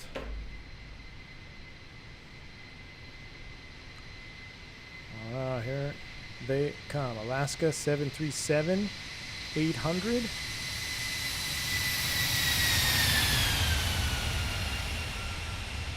A little bit of a float. A little bit of a float. Touchdown. Not bad at all, man. Not bad at all. All right. Let's hop back into the cam or into the cockpit. So the first officer flow after shutdown, he's going to come up here. He's going to get all of our fuel tank pumps off. He's going to do this. Everything else is good there. And then he would reset the clock, pull up the landing data, look at the company message, do all that stuff. And then for shutdown, I I'm still pulling it up here. Give me a second. Traffic left, Fenix A320, clear runway 25 left, crossing 25 right. So, here we go. Shutdown checklist. Parking check. First we do parking. Slides disarmed, engines off, seatbelts off, exterior lights set, ice protection off, fuel pumps off, the electric pump is off. Parking checklist complete, and our chalk signal, we'll just do dismiss. Chalk signal received, so we'll go parking brake off. So the park brake is off now because we are on chocks. So then to shut down the securing checklist, it starts up at the top. ADIRS, we're going to go off. So off, 1, 2, and 3. That's going to the off position. Oxygen off, so crew oxygen supply will come off. APU bleed off, which it was never on, so that's off. Integral lights, we would shut all these off, and we'd do the lowers and everything like that as well. And now we have to basically wait until the last passenger has deplaned. So you could turn off these floodlights here, this integral lighting right here. Once the last passenger has deplaned the aircraft, now we turn emergency exit light off. So that goes to the off position. Signs off. So now your no smoking sign will go to the off position. External power, if available, on. It is. So external power is on. APU master switch off. Maintenance bus on. So this is something that if we come over here, open the cockpit, next time you get off a 320, take a look up on the overhead.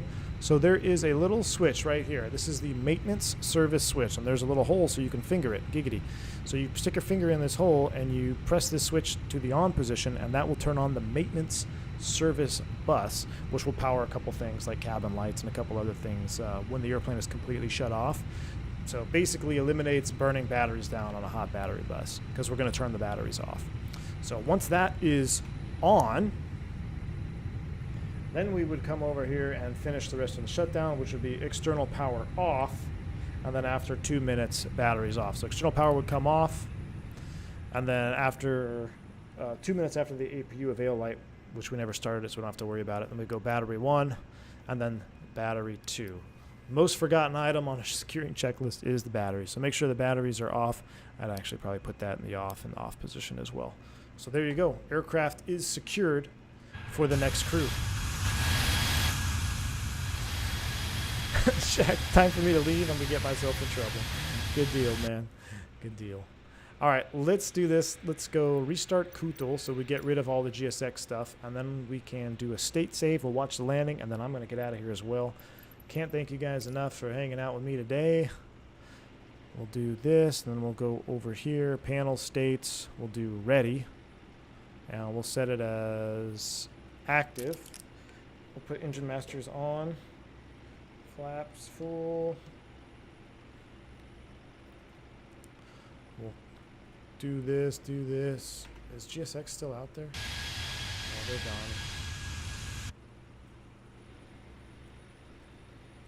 So panel states, maybe I didn't take. Let's do ready, activate.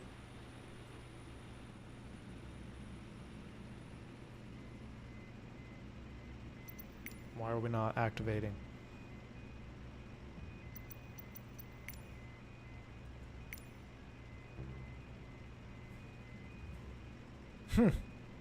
All right, screw it. Here we go. Let's just see what happens.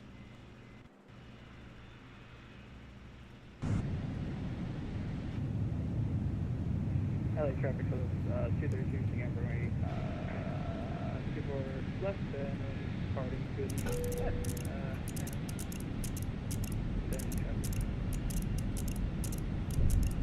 It's trying. Oh, never disconnect from VATSIM. There we go. Here we go. The Whisper Jet. All the switches work on the throttle box? Yes, they do. Yes, indeed.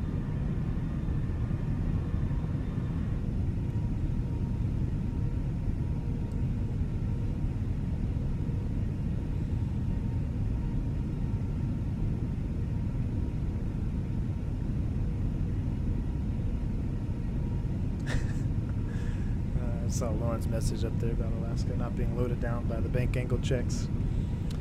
All right, here's our beautiful LAX approach, SoFi Stadium. Any Rams fans in chat? LA Rams. Beautiful stadium there. So cool to see that from I&I.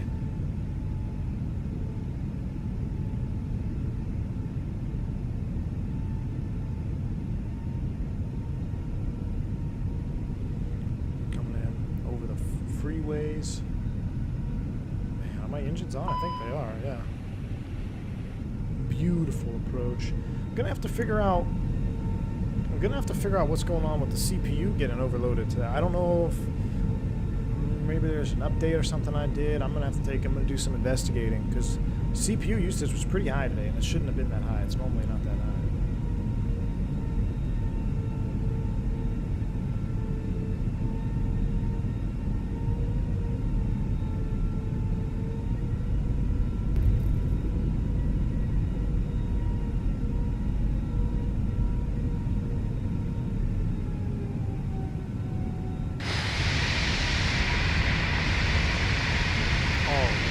We got the rat out. Rip. Man, that was a pretty nice touchdown. I think that would look better than 233. Too low. Terrain. Let's watch that one more time. Don't mind the rat. But the flare, everything felt good. I love this update. I think they did a fantastic job with it.